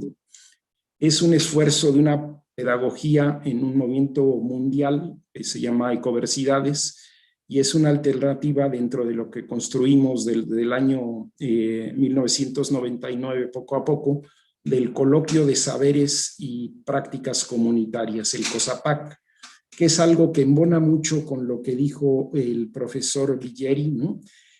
Acá nació a partir de Lewin en la investigación acción hace ya varias décadas, ¿no?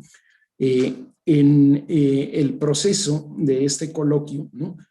Algunos de los objetivos de carácter como epistémico y ético y político es despertar la conciencia de cada individuo ligado a su entorno familiar, ¿sí? La familia como una célula fundamental, religar en relación de pertenencia con la comunidad, ya que la tendencia es a desintegrar la comunidad en el avance del capitalismo y el neoliberalismo, ampliar la conciencia nacional soberana, porque aunque se vive un mundo de desbordamiento de las naciones, también es la instancia de defensa frente al proceso imperial central, ¿no?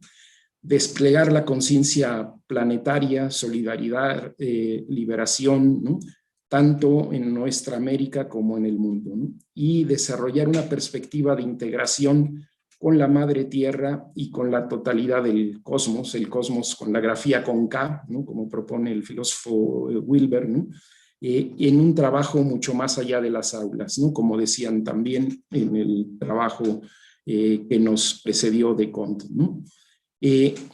Implica un cambio de paradigma científico, ¿no? La doctora Josina Guzmán dice transparadigmático, ¿no? De lo analítico a la complejidad del coloquio intercultural, ¿no? Este coloquio de saberes que también se destacó en otras de las intervenciones, ¿no? Justamente también en la de Konté, ¿no? Pasamos así del discurso de la razón hegeliana hegemónica a un coloquio de sentipensares, de razones que están histórico-culturalmente contextuadas, como dice el cubano Forné Betancourt en Agen.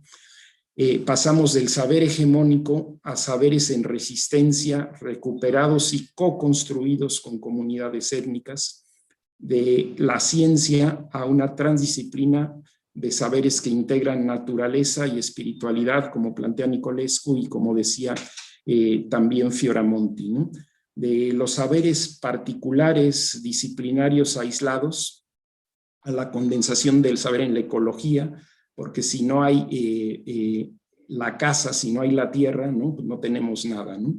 La organización y el buen vivir, porque la vida y la reproducción de la vida en comunidad es un imperativo ético, ¿no? Si no hay vida, no hay nada, ¿no?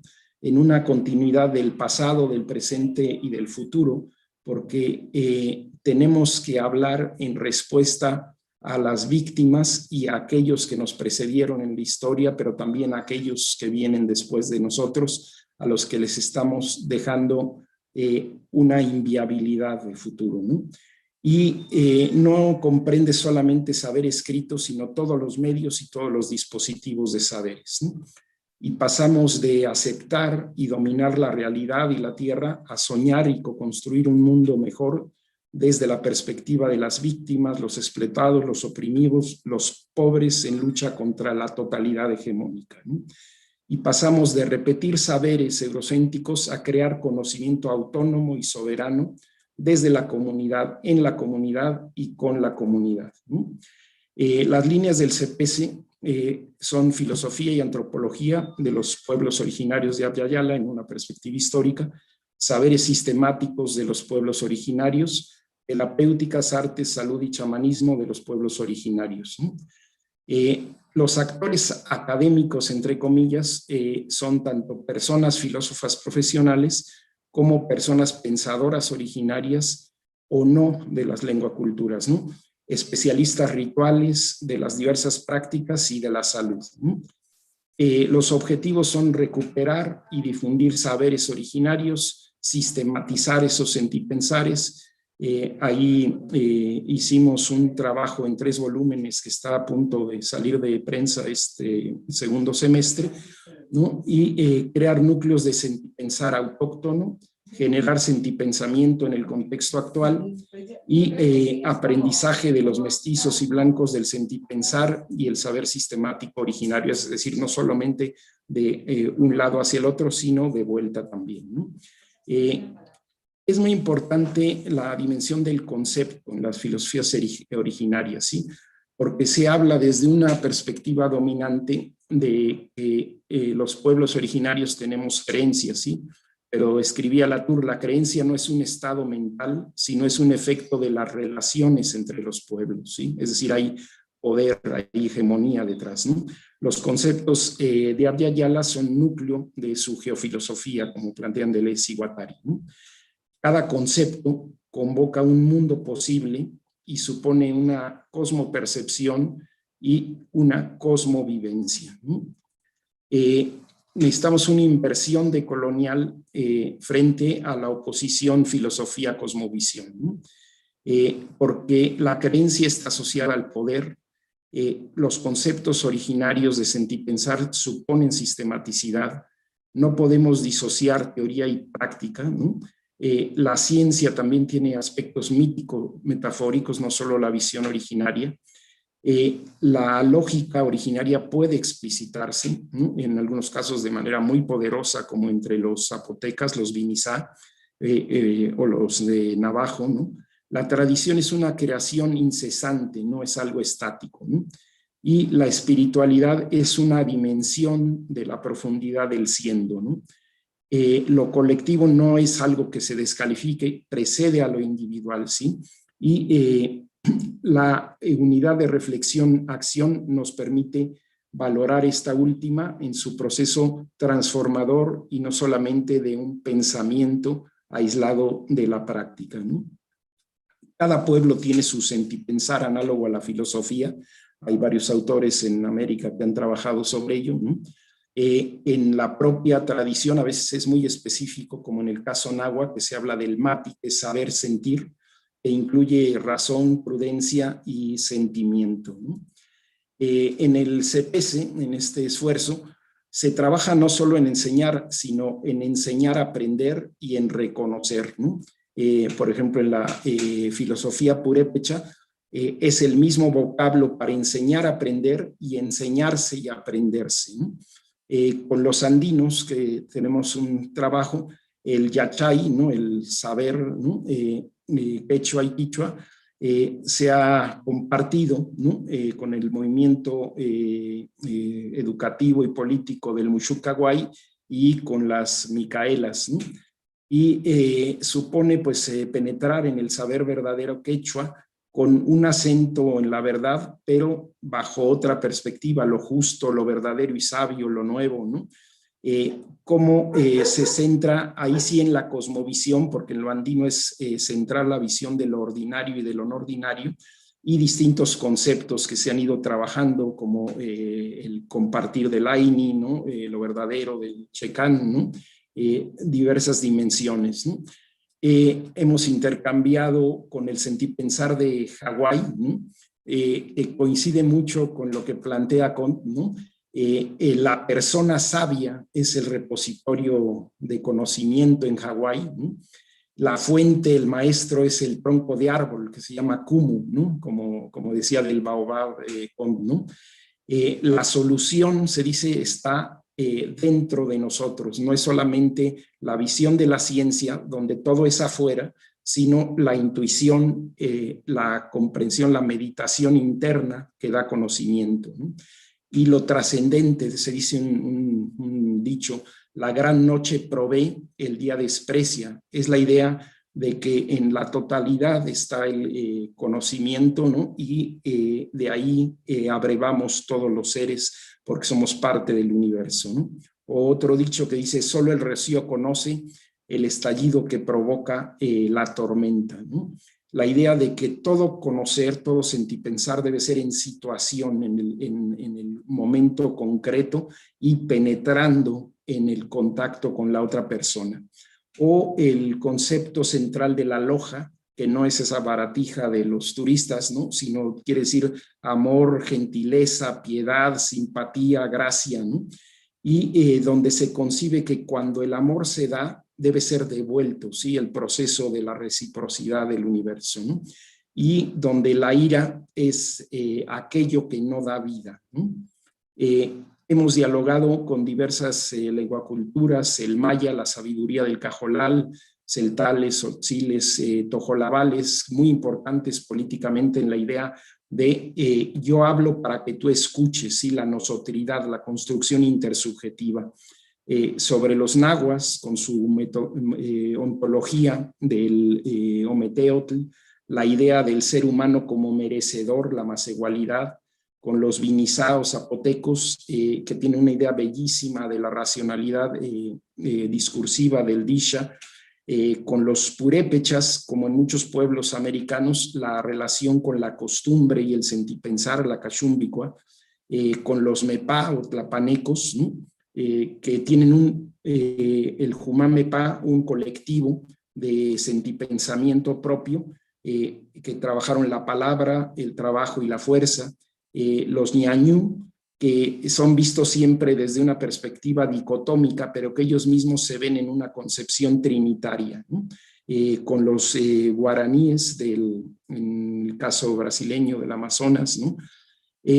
Y vamos haciendo ahora, estamos planeando un tejido en proceso con los shuar de Ecuador para intercambiar y coloquiar saberes, aprender nosotros, quienes vayamos, saberes shuar y difundirlos, brindar formación nosotros en política y movimientos sociales, en la interculturalidad, en el CPS y en nueva antropología de la salud. Por ejemplo, con ellos tuvimos intercambio en línea. Nosotros hacemos trabajos de sanación cuántica, ¿no? Y en la pandemia, una comunidad entera prácticamente se enfermó y a los que enviamos sanación frente al COVID, todos se sanaron, una cuarentena de personas, y los que trataron bajo la medicina occidental, prácticamente todas las personas murieron, ¿no? En la segunda línea de saberes sistemáticos, hemos trabajado, por ejemplo, la cuenta del tiempo maya, que no es el calendario, porque el calendario es una idea occidental, ¿no? Como ejemplo de la cuenta mesoamericana, ¿sí? En los mayas hay un origen primario del cero independiente y además más avanzado que en otros planteamientos indoeuropeos, porque el cero es una posición ocupada, ¿sí? Es una cuenta más exacta que la del calendario gregoriano, es una dimensión cosmoperceptiva y simbólica en la cuenta sagrada, ¿no? Que por ejemplo se conoce más como el Solkin, o en lo náhuatl como el Tonalpohualli, y incluye la cuenta de los ciclos lunares y jovianos, ¿no? Y también estudiamos el dispositivo de sentipensar del Nepahualtzitzin, es un análogo del ábaco, se trabaja con maíces, ¿no? y permite el aprendizaje matemático en niños que en la escuela mexicana tienen un índice de frustración altísimo. Permite el aprendizaje de personas con déficits mentales, ahora que oímos al último orador, ¿no? Y que tienen déficit de atención, ¿sí? Porque funciona de múltiples maneras con lo numérico. Se acomodan los maíces en 3 columnas, ¿no? Y vamos sumando del 1 al 5. Cuando se pasa del 5 se llega a la columna superior. Después se van armando decenas, centenas, millares, hasta billones, ¿no? Y es un dispositivo que funciona incluso para nuestra propia álgebra, diferente a la álgebra europea y el origen musulmán, ¿no? Trabaja con dimensiones simbólicas, con el color, porque los maíces están pintados de un color, con el sonido, porque se mueven los maíces y suenan, ¿no? Y supone una reflexividad de la operación distinta al patrón occidental, ¿no? También hemos trabajado sobre los distintos sistemas de escritura, la yupana del ábaco andino y el sistema alfanumérico de los quipús, de los nudos, ¿no? Que estudiaron Hurton y Brenzin, y que demuestran que los Andes sí tenían un tipo de escritura, ¿no? Hemos estudiado, por supuesto, y referido a los Amoshtin y Najaltop, los códices, ¿no? Y otras formas de escritura como los wampum iroqueses, ¿no? Diversas tecnologías, acueductos, presas, desagües, ¿no? Por ejemplo, los andinos, antes de 1491, tenían 40,000 kilómetros de caminos, ¿no? Nuestras chinampas como formas de producción agrícola que fueron importadas por Israel, ¿no? Las terrazas andinas, etcétera, ¿no? La tercera línea es arte, salud y chamanismos de los pueblos originarios de Abyayala, ¿no? Por ejemplo, la partería purépecha. Hay una mujer, Nanaviki, que ha atendido casi 7,000 partos con 0 muertes, ¿sí? Y solo una persona que fue canalizada a cesárea, pero era una niña embarazada de 12 años, ¿sí? Las herbolarias, plantas, tés, microdosis, emplastos, sobadas y realidades de salud más allá de la medicina occidental, el chamanismo como un saber sistemático para nosotros, nada más que es un saber otro, ¿no? al de la ciencia, el diseño de los cuerpos pensantes de los Juniquín y su racionalidad, que es una racionalidad muy particular de una zona donde en 1491 llegó a haber 400,000 habitantes concentrados en lo que hoy es la selva amazónica y zonas con pirámides, etcétera, ¿no? Las plantas de poder que también trabajamos, ¿no? En intercambio de experiencias del jicuri, de la ayahuasca, de distintas plantas, ¿no? En fin, la idea es que el esfuerzo nuestro con las comunidades de ida y vuelta pueda ser un esfuerzo donde vayamos a la construcción de una multitud de geofilosofías, hacia un estallido de las epistemologías, a una transculturalidad que no sea una máscara de universalismo eurocéntrico, sino producto de un verdadero coloquio de saberes en el mundo, y conscientes de que el futuro está en el pasado, ¿sí? Lo originario es para nosotros una fuente de posibilidad de salvar a esta globo agua tierra, le decimos, porque no es tierra, es casi su mayoría agua, ¿no? Y de un buen vivir en alegría para todos, ¿no? Que poco a poco en nuestros pueblos se va constituyendo como una posibilidad del derecho con pluralismo jurídico y los derechos de la madre tierra, de la Pachamama, ¿no? Como un reconocimiento a seres más allá de lo humano, ¿no? Y también la dimensión central de la importancia de la comunidad, de las comunidades. Gracias. Gracias, profesor Pedro Reigadas Robles Gil. Gracias por presentar esto enlace entre México, Hawái, Senegal y Amazonia, esta interculturalidad como un verdadero coloquio de saberes. Creo que su intervención está muy, muy preciosa. Let me now move to the last presentation. It's myself that I was asked to present today the Italian network of University for Peace, which was set up in 2019 and now has 55 member universities. I am the person in charge for the University of Florence in the Italian network of the University for Peace. The network intends to contribute to building a culture of dialogue, respect, inclusion, and solidarity in implementation of the international principles of human dignity, freedom, justice, and democracy. In its action, our network promotes solidarity and mutual understanding among peoples, different ethnic and cultural groups, minorities, in a context where diversity is conceived as a source of mutual enrichment. The Italian University for Peace network follows the principles contained in the 1948 Universal Declaration of Human Rights, whose preamble recalls that the recognition of the inherent dignity and of the equal and inalienable rights of all members of the human family is the foundation of freedom, justice, and peace in the world.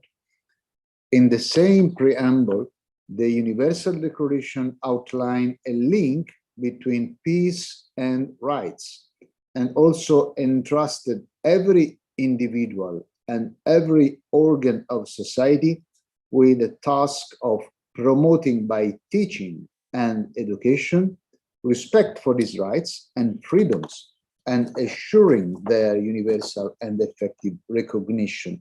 This is perhaps one of the least quoted passages of the preamble to the Universal Declaration, but one of the most significant for us, being academics, because it's entrusted to schools and universities with the task of becoming a lookout for peace by strengthening the culture of rights. It's a passage that reveals the need for peace, again through respect for rights, to be promoted from below on a daily basis through education, training, and instruction in schools and universities. From this perspective, peace is not imposed, but composed. It's not granted, but constructed. It is not something far removed from the everyday life of each individual, but something very close. Peace, therefore, can only be achieved if the culture of rights is strengthened. Peace, understood in this way, is linked not only to rights, but also to democracy. Norberto Bobbio, one of the 20th century philosophers who most reflected on democracy and peace, dedicated the introduction of his book, L'età dei diritti, the age of rights, precisely to the link between rights, democracy, and peace. I quote, "Human rights, democracy, and peace are three necessary moments of the same historical movement. Without recognized and protected human rights, there is no democracy. Without democracy, there are no minimum conditions for peaceful solutions of conflicts." In recent years, there has been a growing awareness, also in Italy, that the academic world as a whole cannot continue to act with indifference towards the problems of peace and war. In this respect, there is no doubt that technology and all the sciences, natural science and social sciences, play a major role. For a very long time, the idea of neutrality of science provided an excellent alibi for not asking questions about the meaning and purpose of the academic research, or about the origin of the funding needed to carry out this research. This is no longer possible today. This is why peace studies cannot be confined to single degree courses that often not to communicate with each other, but must become the primary vocation of the academy and of all the disciplines that find a place in it. Peace studies can become the primary vocation of the academy in two complementary ways. Firstly, the different disciplines must enter into dialogue so that the knowledge gained can contribute to creating the conditions for lasting peace. Secondly, peace as an analytical lens must reach out to all disciplines, guiding the way we pursue our studies, challenging the paradigm we use, making us raise uncomfortable questions. Allow me to add one more consideration. I am going to shorten my contribution so that we can have more time for discussion. But allow me to add one more consideration. Universities cannot devote themselves to studying the dynamics of peace and war in the outside world if, at the same time, they do not work to promote fair and just human relations within them, within the universities, within the university personnel. All too often, the dynamics within universities are characterized by tensions, oppression, and exclusion. Too often, our colleagues are forced to suffer intimidation, injustice, and discrimination. If the network of University of Peace is to be faithful to its mission, it must necessarily work to overcome these internal problems, which still prevent universities from being places of peace, and not only places to study peace, but places where to live peace. So I thank you so much for your attention. And I would like now open the floor to the audience, open the floor to your questions and remarks. And I know that from the audience, there are already a number of questions for our speakers. So let me collect some of the questions that I already received from the audience. Maybe Professor Anderson Spavier Alves, you can read the question from Professor Julieta Haidar. Can you see the chat, Professor Anderson? I'm going, okay. There is a question in Spanish from Profesora Haidar.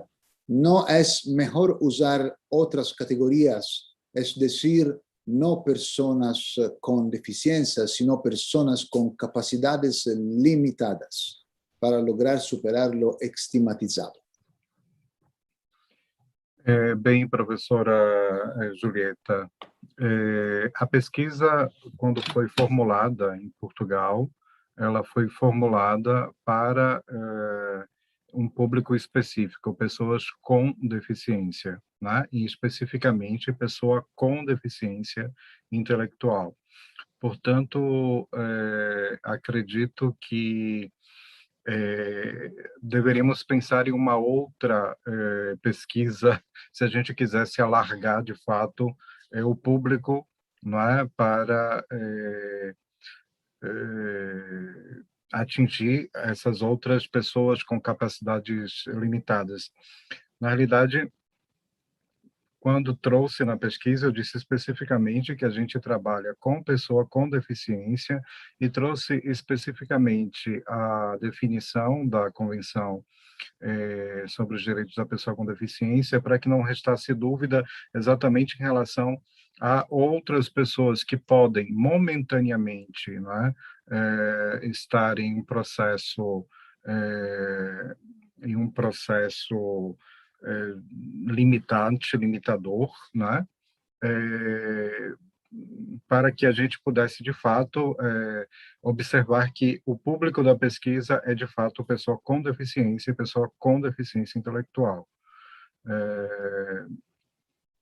É importante trazer que a pesquisa em si, ela trabalha especificamente com essas pessoas. E quando a gente pensa na pessoa com deficiência, né, é importante que a gente imagine e pense essas pessoas como aquelas pessoas que estão fora, de certa forma, dos processos, né? Elas estão geralmente, embora, como eu disse na pesquisa, exista uma tendência em fazer o processo de inclusão, a gente ainda nota bastante marginalização, não é? Exclusão desse público em específico, não é?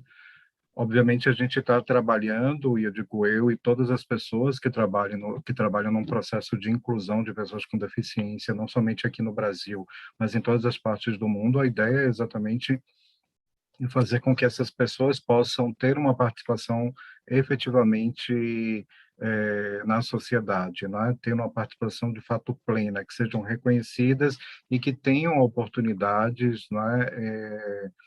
De modo igualitário, não é? De modo mais equal, digamos assim. Não sei se consegui respondê-la, mas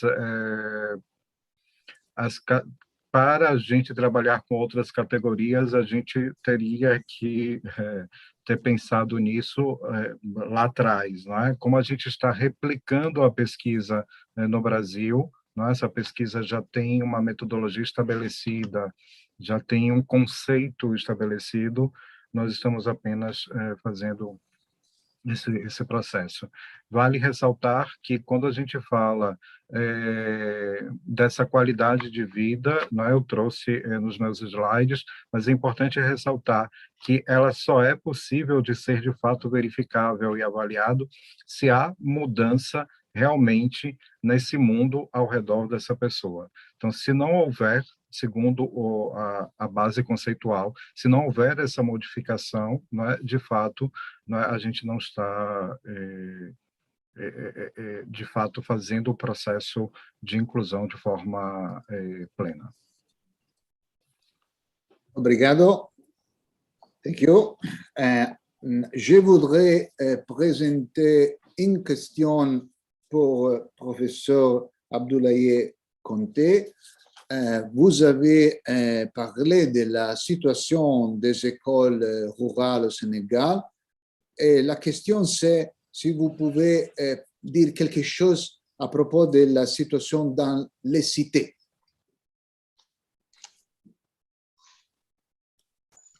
Voilà, merci beaucoup, Alberto. La situation dans les cités, c'est, comment dire, si nous parlons sous l'angle des échanges réciproques de savoir, si je comprends bien. Oui, oui. Voilà. Vous savez, nos écoles, à la fois niveau élémentaire, niveau collège, comme niveau universitaire, c'est des lieux d'instruction où toutes les conditions ne sont pas réunies. C'est la raison pour laquelle les étudiants sont toujours, en tout cas, animés par un élan de solidarité, un élan de partage, un élan d'échange, voyez-vous. Et ça, c'est à tous les niveaux, à la fois au niveau du matériel didactique, au niveau même des problèmes sociaux qu'ils rencontrent, voyez-vous. Parce que, effectivement, c'est des universités de pays en développement, donc il n'y a pas suffisamment de moyens pour faire face à, si vous voulez, tous les problèmes auxquels ils sont confrontés. Et comme nous le savons, l'Afrique a cette particularité où la vie en société demeure encore quand même un patrimoine à préserver. Donc, il n'y a pas un individualisme criard, ce qui fait que les gens sont obligés d'être ensemble, de partager, de communiquer, de, comment dit-on, en tout cas de développer une solidarité agissante entre eux pour en tout cas faire face aux problèmes auxquels ils sont généralement confrontés. Et le milieu universitaire est effectivement un espace de solidarité entre tous les apprenants. Merci. Merci à vous, très intéressant, merci. I have one more question for Professor Anderson Spavier Alves. I'm going to read it in Spanish. Las personas con discapacidad aceptan bien este trabajo que ustedes hacen y da resultados para ellos. Olá, Vitória. Sim, o trabalho é bem aceito no sentido de que quando a gente pensa em avaliar, não é, o processo de inclusão profissional de pessoas com deficiência, é importante porque, como foi dito na minha apresentação, que esses sujeitos que são, eles são participantes diretos da pesquisa. Então, nós trabalhamos numa perspectiva de mostrar a essas pessoas, não é, a importância de uma pesquisa desse tipo para verificar de fato, não é? E depois, como disse, com os resultados da pesquisa, a gente pretende implantar ou um sistema de formação que venha dar conta daquelas questões que talvez sejam entraves diretos num processo de inclusão profissional pleno, para que essas pessoas, de fato, não sejam socialmente excluídas. Então, é importante que essas pessoas participem diretamente. E quando elas aceitam participar, não é, a elas são informadas absolutamente todas, né? São feitas exatamente todas as questões são postas para elas, de modo que elas possam, de fato, decidir se querem ou não participar, não é? Então, de fato, elas participam de forma consciente da pesquisa, elas têm uma participação direta e participativa na pesquisa e, obviamente, os outros sujeitos ao redor dessa pessoa com deficiência, elas também participam para nos dar mais informações e mais subsídios para que a gente possa pensar em propostas, né, no processo de inclusão que sejam mais otimais possíveis. Não sei se conseguiram responder, Vitória, mas sim, as pessoas com deficiência que participam da pesquisa, elas têm consciência do processo, né, da pesquisa em si e quais são os benefícios de uma pesquisa dessa natureza, né, não somente para ela diretamente, mas para a comunidade como um todo. Gracias. Thank you. Tenemos un poquito de tiempo para otras intervenciones. Yo no sé si profesor Pedro Reigadas Robles Gil quieres de intervenir nuevamente para aggiungere qualcosa de su comunicación, de su presentación, si quieres, o comentar las otras intervenciones.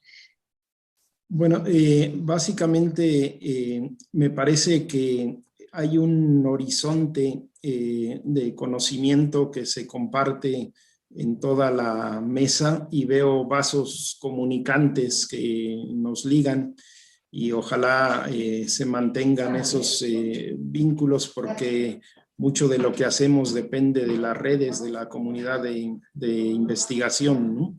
Y bueno, también aprovechar para agradecer a todas las personas que conmigo participan. Por supuesto, no es un trabajo aislado, sino que son comunidades y comunidades de comunidades que hacen posible los contactos de los que hacemos. Y bueno, gracias a todas esas personas que estamos en el esfuerzo de construir otras maneras de saber, de sentir y de pensar y nada más. Gracias.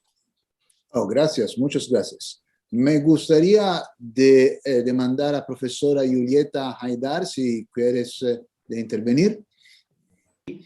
Muchas gracias, Alberto. En general, siempre hago una intervención para retomar algunos puntos, ¿no? En términos de congreso, algunos puntos que se trataron en la mesa y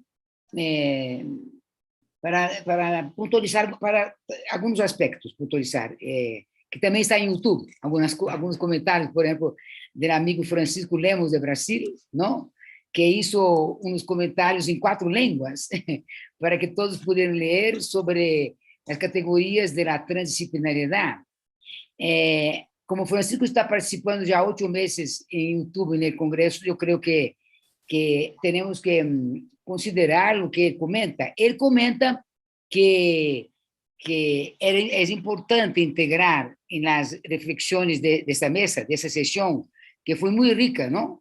Em termos da transdisciplinaridade, abrindo reflexões e caminhos e problemáticas que depois eu vou comentar. Pero primeiro parto com o de Francisco, que ele disse que era muito importante colocar categorias que trabalham bastante em colegio, por exemplo, a categoria de terceiro incluído, não? Que é uma categoria própria da transdisciplinaridade, a categoria de hipercomplexidade que planteia Morin, Edgar Morin, também, que tem que ver justamente com essas epistemologias, não? Pero o comentário que eu quisiera hacer, porque como está em YouTube, o comentário que eu quisiera hacer a Francisco é que essas categorias, de alguma maneira, aunque não aparecem a vezes de maneira tão clara, Francisco, nas exposições, em muitas exposições estão consideradas. Por exemplo, na exposição quando falamos em África das culturas, dos saberes tradicionais ou da cultura da oralidade, em relação com a cultura da escritura, em relação com a grande heterogeneidade que há em África, implica realmente uma reflexão transcultural e uma reflexão de modos de educação diferentes do Ocidente. E, nesse sentido, eu creio que está uma posição em onde se rompem as fronteiras da educação hegemônica, por exemplo.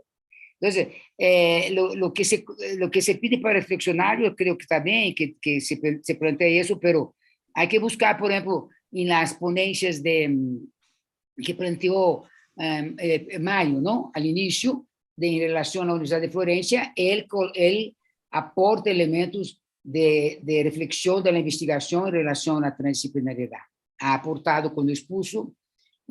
Também, quando expõe Anderson, aunque não use as categorias da transdisciplinaridade, eu creio que quando se planteia os processos de integração das pessoas com outras capacidades, eu não vou dizer, como disse ele, depois vou comentar isso, não vou dizer pessoas, como se lembra, pessoas que disse ele, era pessoas com deficiência, depois vou comentar que não, são pessoas com outras capacidades ou com capacidades limitadas.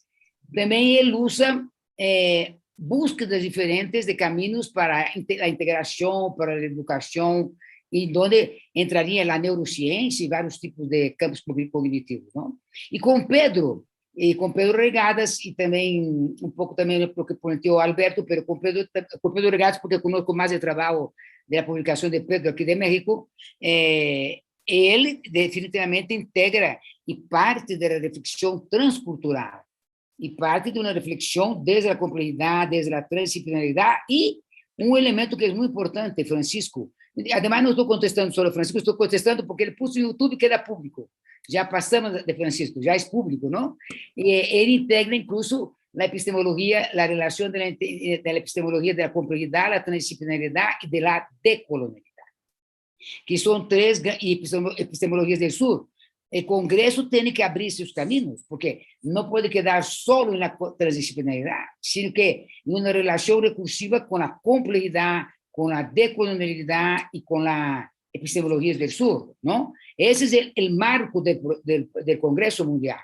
E esse é o marco do Congresso durante um ano que vamos ter, não? Por isso se abrem os caminhos, por isso está África, por isso está Brasil, por isso está Itália, por isso está França, por isso está Canadá, está Estados Unidos, América, e vai estar China, países árabes e a Índia. Porque la idea es esa idea de que la complejidad, la transdisciplinaridad, la decolonialidad, las epistemologías del sur abren los caminos para la convergencia de los conocimientos. Por eso es que la convergencia de los conocimientos, cuando, por ejemplo, pero una convergencia donde ya no hay la hegemonía de Europa. Me perdona, Alberto. Me perdona los otros. No hay, me perdona, ¿no? Pero no hay ya no debe haber la hegemonía de Europa. Esa es la idea.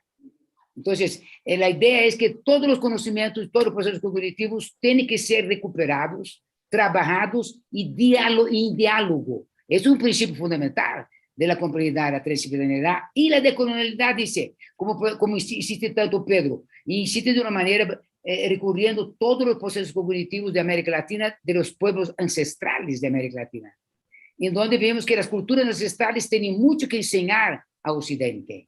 Pero no solo de América, las culturas ancestrales de África, Abdoulaye Konté y Refika tienen que enseñar mucho a Occidente.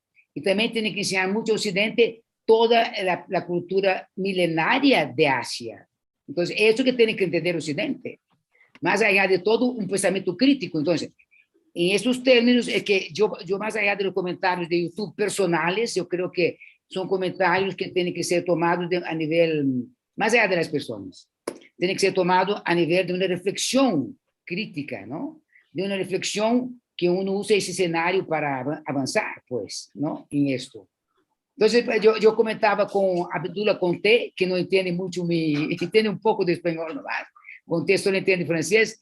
Yo le decía que era muy importante recuperar la memoria cultural de lo oral, no solo la memoria escrita. Y los saberes tradicionales de África se recupera la cultura oral de África, más que la cultura de la escritura. Es cultura oral en toda África. Y la heterogeneidad que hemos oído en 8 meses de las semanas de África, que son 15 países que participan de África, eso es lo que tenemos, culturas orales, culturas profundamente milenarias, culturas heterogéneas que nos enseñan mucho, mucho más allá de Occidente. Esa oralidad que va más allá de la cultura escrita, mucho más allá. Como él dice, la educación sale de la escuela y va fuera de la escuela. Y eso es lo bonito, aprender en la práctica la educación, no solo en la escuela, ¿no? Y eso es lo que hace en África. Me parece interesante. Y quería hacer un comentario también a Anderson. Anderson, no es crítica personal, ni al proyecto ni a ti. La crítica en general es que la transdisciplinaridad, la complejidad, si no salimos, Alberto, de la persona, no podemos entender el diálogo.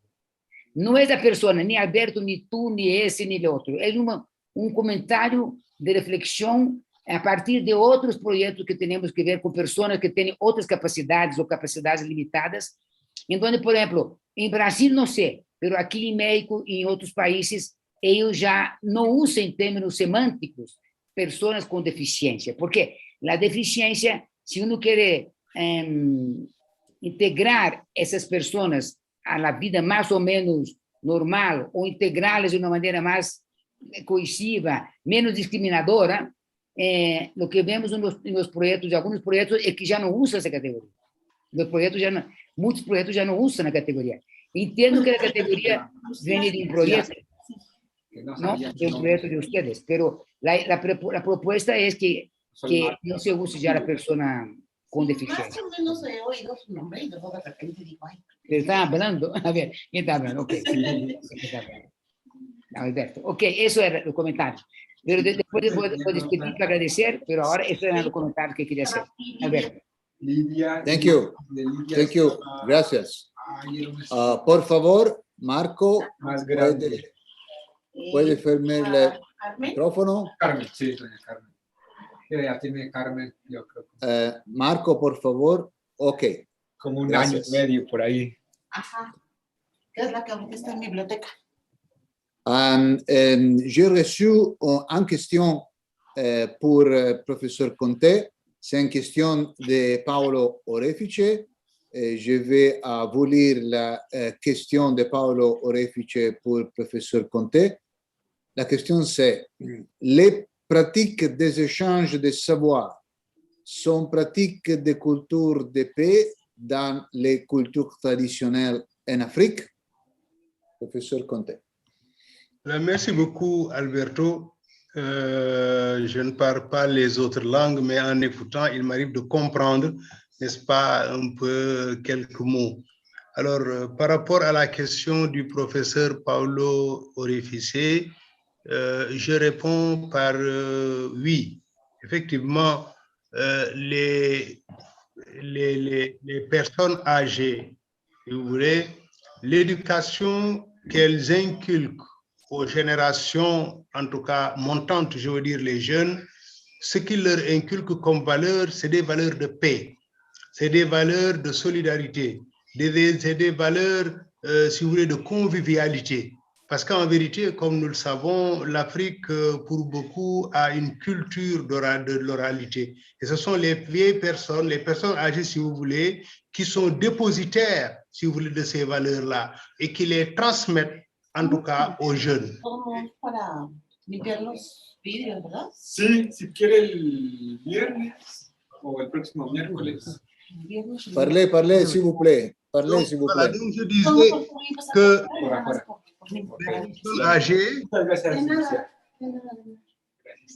les personnes âgées dans nos...